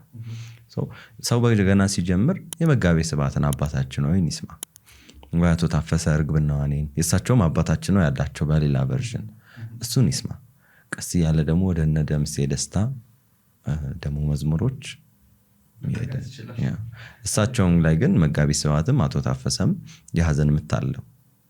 ሁለቱንም ነው የሚዘምሩ፣ እንዳልኩ አስተባብረው ነው የሚዘምሩት። ስለዚህ እንደ አቀባበላችንና እንደ ደረስንበት ሁኔታ እንዴት እሳ መምረጥ ይቻላል? አሁን አንድ ሰው መድረሱን አሁን ቆይ ይሄኛውን ነው፣ አሁን የሰላምታውን ነው፣ አሁን ጠንከር ያለውን ነው የሚለው እንዴት ሊያውቀው ይችላል መድረሱን? እሷ ጥያቄ ብዙ ጊዜ ቤተክርስቲያንም ላይ ማትባል ጥያቄ ነች። መቼም አትደርስም። አሁን ለምሳሌ ከመምህራኖች ቤተክርስቲያን ውስጥ አንድ ያለው ነገር ይሄ ነው ብለዋል ጎበዝ አትባል። ለምንድን ነው? በቃ ሰልፍ ዲሲፕሊን ትህትና ያስፈልጋል። ነገር ግን እግዚአብሔር በፈቀደልህ ሰዓት ደግሞ ያንን ደረጃ ላይ ያንን ስቴጅ ላይ ትደርሳለህ። ምክንያቱም መስማት ብቻ አይደለም። አሁን መስማቱ የምትለምደው ነገር ነው። የበገና መዝሙር ከወደድክ ትሰማለህ አይደለም ሌላ ሰው። እኔም የሐዘን ምት መዝሙሮች ሰምቼ ተኝቼ አውቃለሁ። ከዛ በኋላ ግን የሚመጡትንም ጥያቄዎች ግን አስተባብረ መመለስ ይኖርብሃል ነው የትልቋ ጥያቄ። እሱ ነው እኔም አሁን ጥያቄ የፈጠረብኝ። ያ ሰውዬ ያንን ነገር ለመመለስ ዝግጁ ካልሆነ እሱ ደግሞ በቆይታ እንዳልከው የቆይታ መሳሪያ ነው። ለምሳሌ ተማሪዎቻችን የሚጠይቁን አንድ ጥያቄ አለ፣ በስንት ጊዜ ለምዳለሁ? እንደ አቀባበላችሁ እንላለን፣ ያው ላለማራቅ። ግን እኛም አልለመድ ነው መሳሪያውን። ገብተዋል አይደለ? ስለዚህ የቆይታ መሳሪያ ነው። ሜቢ ዓመትም ሊሆን ይችላል 10 ዓመትም 20 ዓመትም በገና ደርዳሪዎቹ ከ90 ዓመት በታች ያረፈ የለም። በገና እድሜ ያረዝማል ባይደው አራባከ በደንብ እንዴ ለምሳሌ መዝሙረ ዳዊት የሚጸልይ ሰው እድሜው ረጅም ነው። መዝሙረ ዳዊት በምን ተዘመረው ታዲያ? ሰው በገና እድሜ ያረዝማል። ለሱ ደግሞ እኛ እንግዲህ የሆነ መደምደሚያ እንፈልጋለን አይደል? አምጣ ከየት አመጣው ይሄን መረጃ ካልከኝ የበገና ደርዳሪዎችን እድሜ ማስላት ትችላላችሁ። ከ90 ዓመት በታች ያረፈ በገና ደርዳሪ የለንም እስካሁን። እና አለቃ ተሰማን ብትላም የእሳቸው ልጅ አባ ወርቅነት ተሰማ ነፍሳቸውን ይማር ቅርብ ጊዜ ነው ያረፉት። እሳቸውን ብታነሳ በ90 ምናምናቸው ኦልሞስት 100 ሊሞሉ ነው። አለቃ ተሰማ ቅድም እሳቸውን ስም አንስቼ ነበር ከንጉሥ ኃይለ ሥላሴ ጋር። እሳቸው እንግዲህ ይሄ ሮያል ሆነውን ኢንስትሩመንት ሮያል ሆነውን መሳሪያ መንግስት ትምህርት ቤት ውስጥ ነበር ያስተምሩ የነበረው። ያ በመሆኑ ነው መጋቤ ስብሐትን ያገኘ ነው። ለምሳሌ ያኔ ከነበሩ 10 ምናምን እድሜ ያሉ ተማሪዎቻቸው አንደኛው መጋቤ ስብሐት አለማዋጋ ናቸው። እሳቸው በ110 ዓመታቸው ነው ያረፉት። እስቲ አሁን ታዋቂዎቹን በገና ደርዳሪዎች ጉግል አድርግ፣ ሽማግሌዎች ናቸው እድሜያቸውና ግን ተክለሰውነታቸው የአእምሮ ብስለታቸው የማስታወስ መጠናቸው ምናምን ስታይ በጣም ትክክል ነው። እኔ በእንግዲህ ወጣት ሆኜ የሰላምታን ግጥሞች አልሸመደድኩም እስካሁን። መጋቤ ስብሐት አለማዋጋ እና አለቃ ተሰማ ምናምን ስታይ በዛ ጊዜ ምንም ማስታወሻ ምናምን አልነበረም። ስቲል አልረሱትም እንዴ? ሚሞሪያቸው እንዴ አይቀንስም እንዴ ብለት ታስባለህ? እንደውም እየጨመረ ነው። የማስታወስ ራሳቸውን የመሰብሰብ ያላቸውን የሰውነት ቅልጥፍና ምናምን ስታየው እንደዛ ነውና የቆይታ መሳሪያ ነው። ምትለምደው ወይም ደረስኩ ምትለው ነገር አይደለም። ሰው ምንድነው ማድረግ ያለበት? በገናን ካሰበ ከበገና ጋር አብሮ ለመኖር ነው ማሰብ ያለበት። እንደ ጓደኛ አሁን ብዙ ነገራችን አጭር የሆነ ተቸግረን ነው። አሁን ቪዲዮቻችንም ከ1 ደቂቃ ማጥረዋል ባይተው 30 ሰከንድ ይላሉ። 2 ሰከንዷ ቀልብ መሰብሰቢያ ነች ምናምን ይባላል። ግን በገና ይሄ ካልኩሌሽን አይሰራም። ሜቢ አመታት ነው በገናውን የተወሰነ እንኳን መረዳቱ አለኝ እንድትል። ብዙ በገና ደርዳሪዎች ደግሞ ይሄንን ይመሰክራሉ። አመት 2 ዓመት 5 ዓመት ቆይተው ብጠይቃቸው ብለምድም እንዴት ደስ ይለኛል ነው የሚሉ። ለምን? በቃ ስሪቱ የመቆየት ነው፣ የመቆየት መሳሪያ ነው እና ስትቆይ ዲስከቨር የምታደርገው ነገር ነው። በዚሁ ግን አያይዘህ ጨቅላ ለተወለዱ ህፃናት በገና ቢደረደርላቸው ምን ያህል ለነዛ ህፃናት ምን ጥቅም ይኖረዋል? ምክንያቱም ብዙ ዳንኪራ የበዛባቸው ቤት ውስጥ የሚያድጉ ህፃናቶች አሉ። ይህንን ፕሮግራም ደግሞ ብዙ አዋቂዎች ይመለከቱታልና እንዴት ሊጠቀሙበት ይችላሉ? በጣም ጥሩ ጥያቄ። እንደውም አዲስ አሁን ለመሞከር እየጀመርነው ያለነው ነገር ነው የጠየቀኝ። ጨቅላ ህፃናትና ዝማሬ ወይም ደግሞ ድምጽ በምን አይነት መንገድ ኢምፓክት ያደርጋል? ለምሳሌ የጤና ጣቢያ ግድግዳዎች ላይ የምናየው አንድ ምስል አለ አይደል? አባት ሲጮህና ነፍሰ ጡር እናት ላይ እና ደግሞ በተቃራኒው አባት ከልጁ ጋር ዝቅ ብሎ ሲያወራ ምስል እርግጠኛ ነኝ ይኖራል ጤና ተቋማት ውስጥ። ለምንድን ነው ያን ምስል የለጠፉት? እንዳይጮህ ሳይሆን ስለሚሰማ ነው ልጁ። ስለዚህ ድምጽ ደግሞ የትኛውም ቋንቋ አይፈልግም። ባይዘው አሁን ይሄን አማርኛ ከሚሰማ ሰው ውጪ ሰብታይትል ከሌለው ሊሰማን አይችልም። በገናንስ የመስማት እድሉን ያገኘ ሰው ሁሉ ይሰማዋል፣ ይገባዋል። ልጆቻችን የመጀመሪያው ነገር ወደ መንፈስ ቅዱስ ማቅረብ አለብን። አሁን ትልቁ በቃ ሰው ማድረግ የሚችለው ነገር ይሄንን ነው። እዚህ ውስጥ በተለያየ የኑሮ ደረጃ ላይ ልንኖር እንችላለን። የተለያየ አይነት የእውቀት ሌቭል ላይ ልንኖር እንችላለን። ከእውቀት በላይ የሆነ ግን ከምናየው ነገር ከሀብት በላይ ሁሉ የሆነ እግዚአብሔር ነው። እግዚአብሔር ደጅ ባመጣው ቁጥር ሴፍ እየሆንክ ነው የምትመጣው አይደል? አሁን ዘመኑ ለምሳሌ የገንዘብ አረዳዱ ተቀይሯል አይደል? በጆንያ የሚያስቀምጣል ገንዘብ የለም አይደለም። እሱ ባንክ ውስጥም አታስቀምጡ እየተባለ ነው አይደል? ወደ የሆነ ነገር እየተቀየረ ነው ገንዘብ። ኢንቨስት አድርገህ የምታተርፈውን ገንዘብ ወደ ክሪፕቶ ቀይረው፣ ወደ እንትን ቀይረው፣ እንትኑ እንደዚህ ነው ትባላለህ አይደል? ለምሳሌ ቤት መግዛት እንግዲህ ሀብት ሁሉ መጨረሻ ነው የሚባለው። አሁን ደግሞ ቤት አይገዛም ይሉናል አንዳንድ ሰዎች። ጊዜ እየተቀያየረ ነው። ሴፈስት ፕሌስ ልጅህን ለማስቀመጥ ሴፈስቱ ካዝና ቤተክርስቲያን ነች። ቤተክርስቲያን ውስጥ ካስቀመጥከው ልጅህን ማንም አይወስድብህ፣ ማንም አይሰርቅብህ። ወይው ግን እንዳልኩ ቤተክርስቲያናችን ስንት በር ነው ያላት? ብዙ በር ነው ያላት እኮ። የምጠራን ቤተክርስቲያን ውስጥ የምታገኘው ክርስቶስን ነው፣ እግዚአብሔር ነው። ስለዚህ አንደኛው መንገድ በገና ነው። በተለይ ደግሞ ጨቅላ ህፃናት፣ ያለ ጊዜያቸው ለተወለዱ ህፃናት ሙዚቃ ይከፈትላቸዋል። አሁን ሳውንድ ቴራፒ ባይ ዘ ዌይ እኛ ብዙ መረጃው የለንም፣ ብዙ መረዳቱ የለንም እንጂ በጣም ሌላ ታሪክ ውስጥ ነው ያለው። ጨቅላ ለተወለዱ ህፃናት ለአእምሯቸው መዳበር። እሱን ደግሞ በምን ላስረዳ መሰለ? የቅዱስ ዳዊት ልጅ ጠቢቡ ሰለሞን ነው አይደል? ልጅህ ጠቢብ እንዲሆን ከፈለግ በገና ማስተማር አለብህ፣ መዝሙረ ዳዊት ማጸለይ አለብህ። አለቀ። ይሄ ነው ካልኩሌሽኑ። እዛ ጋር ይመለሳል። ምክንያቱም አእምሮ እንዲያድግ ነው የሚፈለገው። አሁን አእምሮ ካደገ ሌላ ምንም ነገር የለብህም እኮ። ልጆችህ አእምሯቸው ጤናማ ከሆነ በቃ የፈለገ ዲሴብል ቢሆኑ ዓለምን መቀየር ይችላሉ እኮ። ትምህርት እንዲገባቸው ወደ ቤተክርስቲያን ነው የምትወስዳቸው። የቅዱስ ዳዊት ልጅ ጠቢቡ ሰለሞን ነው። የበገና ደርዳሪ ልጆች ስታዲያ የዘመን ውስጥ ያ እንግዲህ መጽሐፍ ቅዱስ ነው ብለን አራቅ ነው።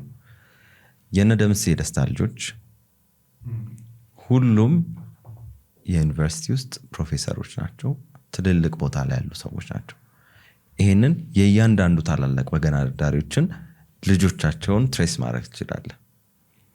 አንድ አላዋቂ ጨዋ በገና ይዞ አታይም።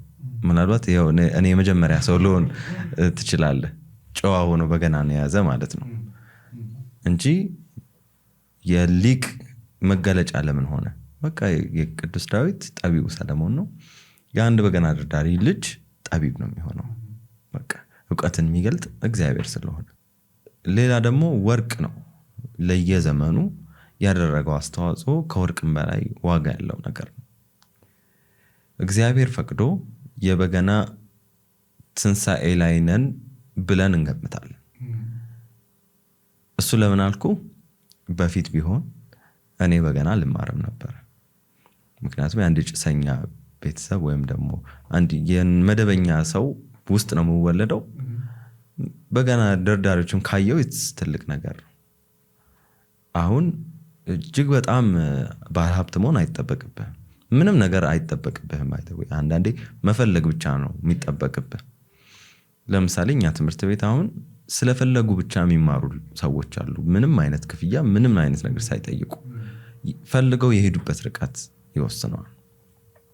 ስለዚህ እግዚአብሔር ፈቅዶ እንዳሁን ጊዜ በገና በስፋት ያለበት ጊዜ የለም። ይሄ ማለት ብዛት አለ ማለት ደግሞ አንድ ታሪክ ልንገርህ። አንድ ወዳጄ ነገረኝ ነው።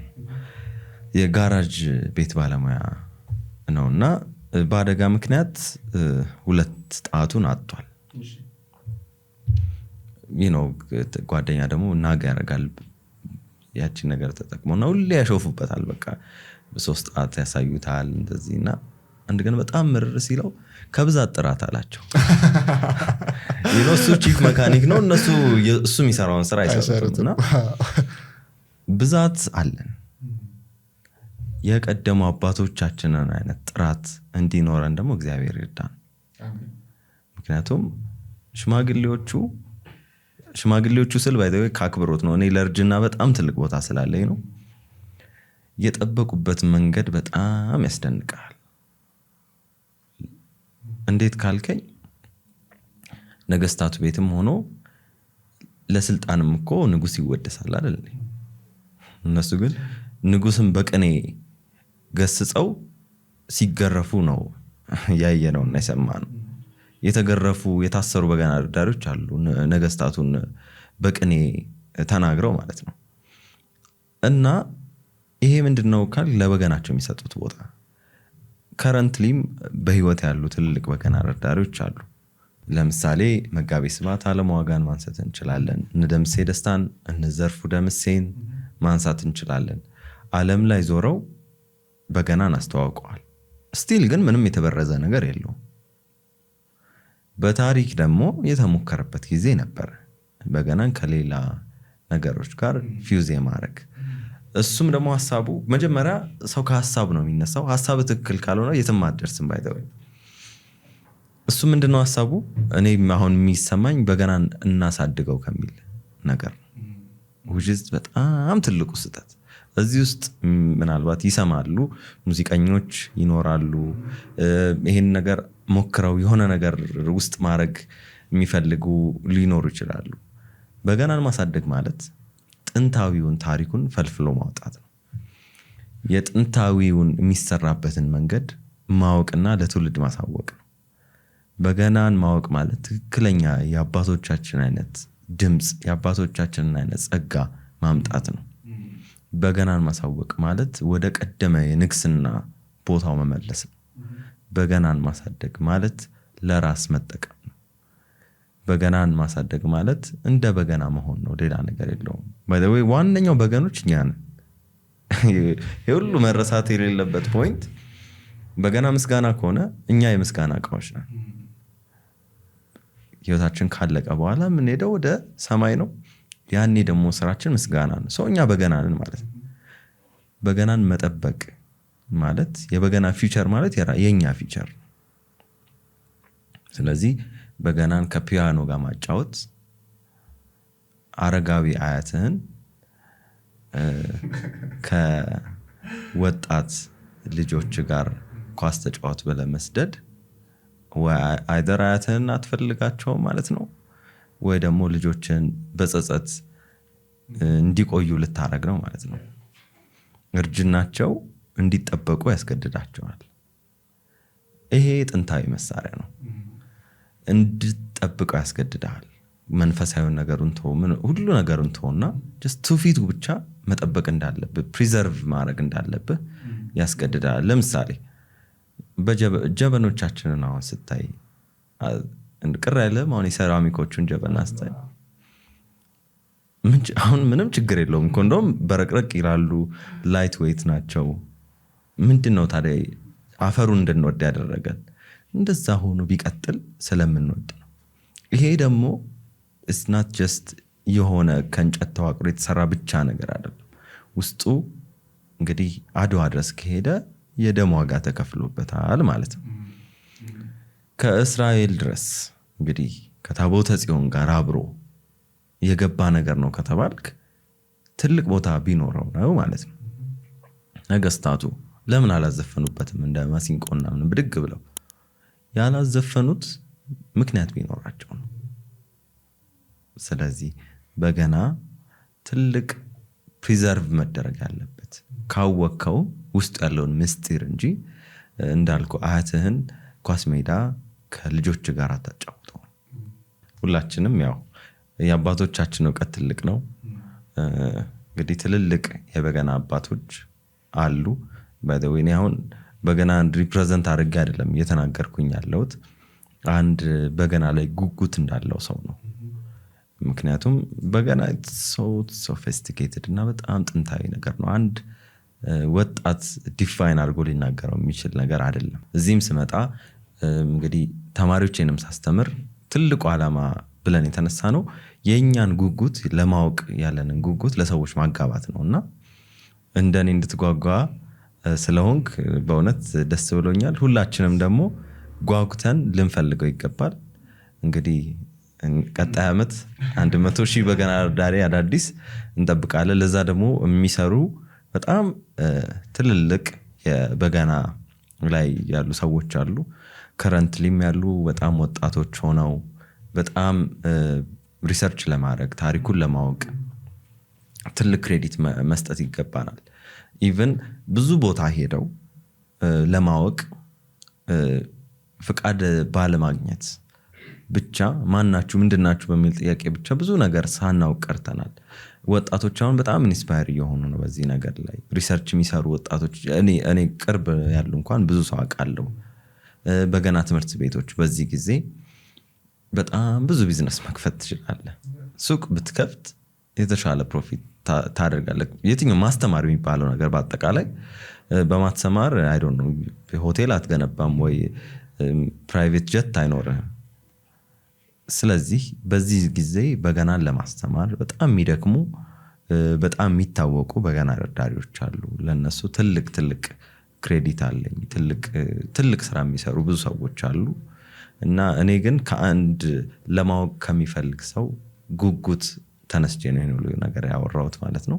አሁን እንግዲህ እኔን ጨምሮ እዚህ ክፍል ውስጥ ያለ ነው እንዴት ነው የምንማረው የሚል ነገር እኔ አሁን እየመጣ ነው። እንዴት ነው ልማር የምችለው? ይህንንም ፕሮግራም የሚያዳምጡ ሰዎች ደግሞ እንደዚህ አይነት ነገር ይኖራቸዋል። ታዲያ የት ነው የምናገኘው?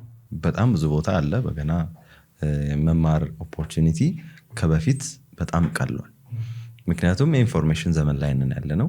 የትኛውን ነገር በአንድ ምናልባት 6-8 ቃላት ታይፕ አድርገህ የምታገኝበት ጊዜ ላይ ነን ያለ ነው። በጣም ብዙ ቦታዎች በገና መማር ይችላሉ። ለምሳሌ ትልቁ ማህበረ ቅዱሳን አለ። ሌሎች ትልልቅ የበገና ትምህርት ቤቶች አሉ። የኛም ደግሞ ተቋም አለ። ኤማን የዜማ መሳሪያዎች ማሰልጠኛና ማምረቻ ተቋም ነው የኛ ተቋም። የተለያዩ ሰርቪሶችን ይሰጣል። የመጀመሪያው እንግዲህ በገና ማስተማር ነው። በገናን ከውድ እስከ ውድ ነው የምናስተምረው። ከጠዋት እስከ ማታ ድረስ በገና ትምህርት ይሰጣል። ምን ያህል ጊዜ ይፈጃል? እሷ ጥያቄ ለመማር ማለት ነው እዛ ገብተው። አሁን እኛ ጋር የጊዜ ገደብ የለውም። ስለዚህ አንድ ሰው ከገባ ሲጨርስ ነው የሚወጣው። እንደ ቆሎ ትምህርት ወይም እንደ አብነት ትምህርት ማለት ነው። ከድሮ በጣም አሁን አክሰሰብል ነው። ለምሳሌ ውጪ ላሉ ሰዎች ተቋማችን 2 ቦታ ስቶር አለው፣ ዱባይ እና አሜሪካን ሀገር። ሁለቱም ቦታ የስልክ ቁጥሮች አሉ። ኤማን በገና ዱባይ ብለህ ሰርች ብታረግ የራሱ ስልክ ቁጥር አለ። እዛው ደውለህ እቤት ድረስ በገና ይላክልሃል። እሱ ብቻ አይደለም፣ በገና ከሚቃኙ ሰዎች ጋር ነው አብረን የምንልከው። ደስ ሲል እና ቤታቸው ድረስ ይሄዳሉ። በገናን አስተካክለውላቸው ውጭ ሀገር ስትሆን በስፔሻሊ አረብ ሀገሩ ላይ አፎርድ አድርጎ የመማሩ ችግር ይኖራል። አንዳንዴ በፍላጎት ብቻ ኖሮኝ አንድ ቀን እማራለሁ የሚል ሰው ይኖራልና ቅኝቱ ተበላሽቶ እንደዛ ወይም ጀስት ቤዚክሱንም ሳያውቁት ይቸገራሉ። እና አብረን ከሚቃኙ ሰዎች ጋር ነው አብረን የምንልከው። እዚህ ሀገር ላሉ ትምህርት ቤታችን እንዳልኩ ክፍት ነው ከውድ እስከ ውድ። ያው የኛ አድራሻ የመጀመሪያው ትምህርት ቤታችን ልደታ ነው። ሎኬሽን ላይ ኤማን በገና ስኩል ብለው ሰርች ያደረጉ ይመጣል። እዛ መጥተው ኢንፎርሜሽን መውሰድ ይችላሉ። ሌላ ሱቅ አለን። እሱ ደግሞ ብስራተ ገብርኤል ነው፣ ላፍቶ ሞል አካባቢ። እዛም ላይ ደግሞ ትልልቅ የብራና መጽሐፎች የቤተክርስቲያናችን ሆነው ትልልቅ ስጦታ እቃዎች እንደዛ ሰው ቤት ስንሄድ ውስኪ አንጠልጥለን እንሄዳለን ወይ ሌላም ነገር እንሄዳለን። እና ለምታከብረው ሰው መንፈሳዊ ነገር መስጠት አለብህ ብዬ ነው እኔ የማስበው። እና ሱቁም ከፈለጉ ደግሞ እዛ መምጣት ይችላሉ። ስልክ ቁጥሮቻችን አሉ። ዌብሳይታችን አለ ermiasbegana.com። ሶሻል ሚዲያ ላይ በጣም ጎበዝ አይደለንም፣ ግን ኮንተንቶች በየጊዜው ለመስራት እንሞክራለን። ያው እንግዲህ ዘመንን መዋጀት መጽሐፍ ቅዱስም ያስተምረናል፣ አባው ያስተምሩናል። እና ለቲክቶክ የሚሆኑ አጫጭር ቪዲዮዎች፣ ቲፖች በገናና የዜማ መሳሪያ አጠቃላይ እንሰራለን። በተቻለ ፕሮፌሽናሊ ተቀርጾ ኤዲትድ ሆኖ ለማድረግ እንሞክራለን። ዩቲዩብም ላይ በሰፊው ትምህርቶች አሉ። ኤርሚያስ በገና ብለው ሰርች ቢያደርጉ ኢንስታግራምም ላይ በዛም ማግኘት ይችላሉ። በጣም አሪፍ፣ እጅግ በጣም አድርጌ ነው የማመሰግነው። እግዚአብሔር ያክብርልኝ። አሜን። ቴንክ ዩ። የስ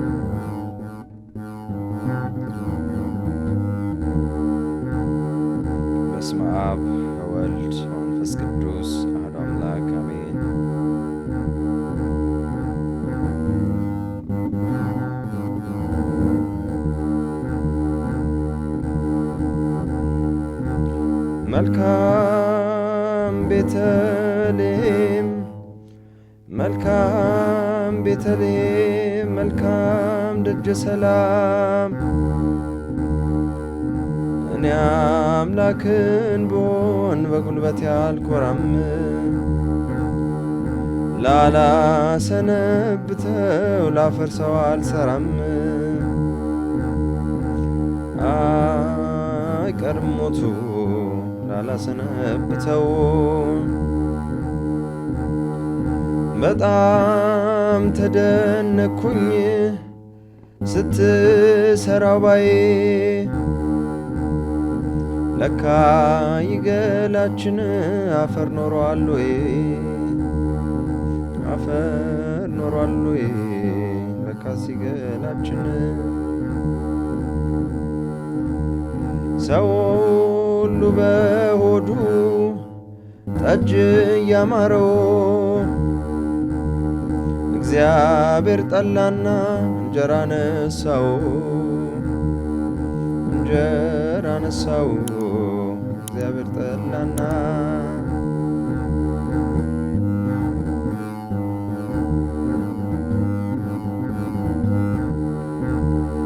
ሰው ሁሉ በርስቱ ይጨርሳል ሀብቱን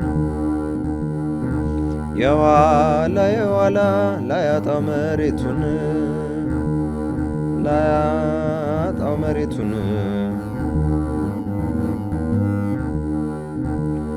የዛሬ ዘመን ሰው ሁሉ አትርሱን ባይ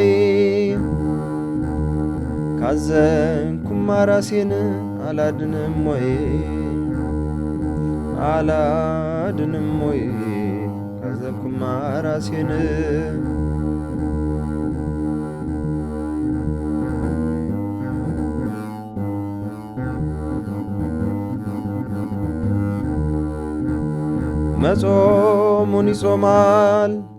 መጾሙን ይጾማል ሁሉም ያዳም ልጅ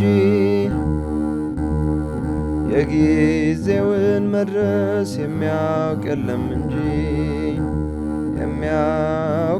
እንጂ የጊዜውን መድረስ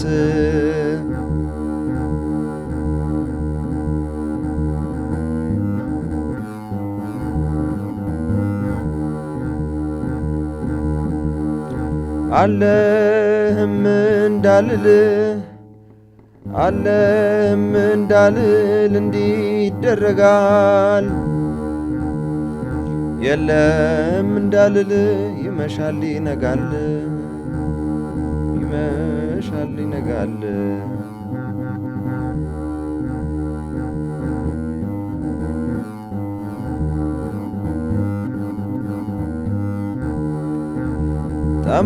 ጠማማውን እንጨት ጎባጣውን እንጨት እየቆረጣችሁ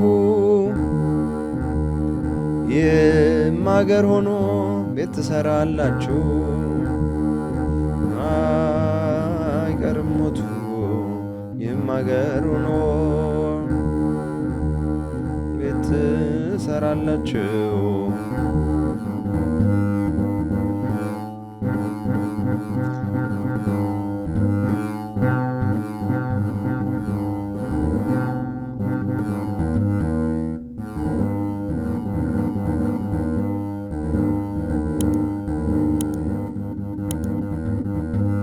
የዛሬው ፖድካስታችን ይህንን ይመስላል።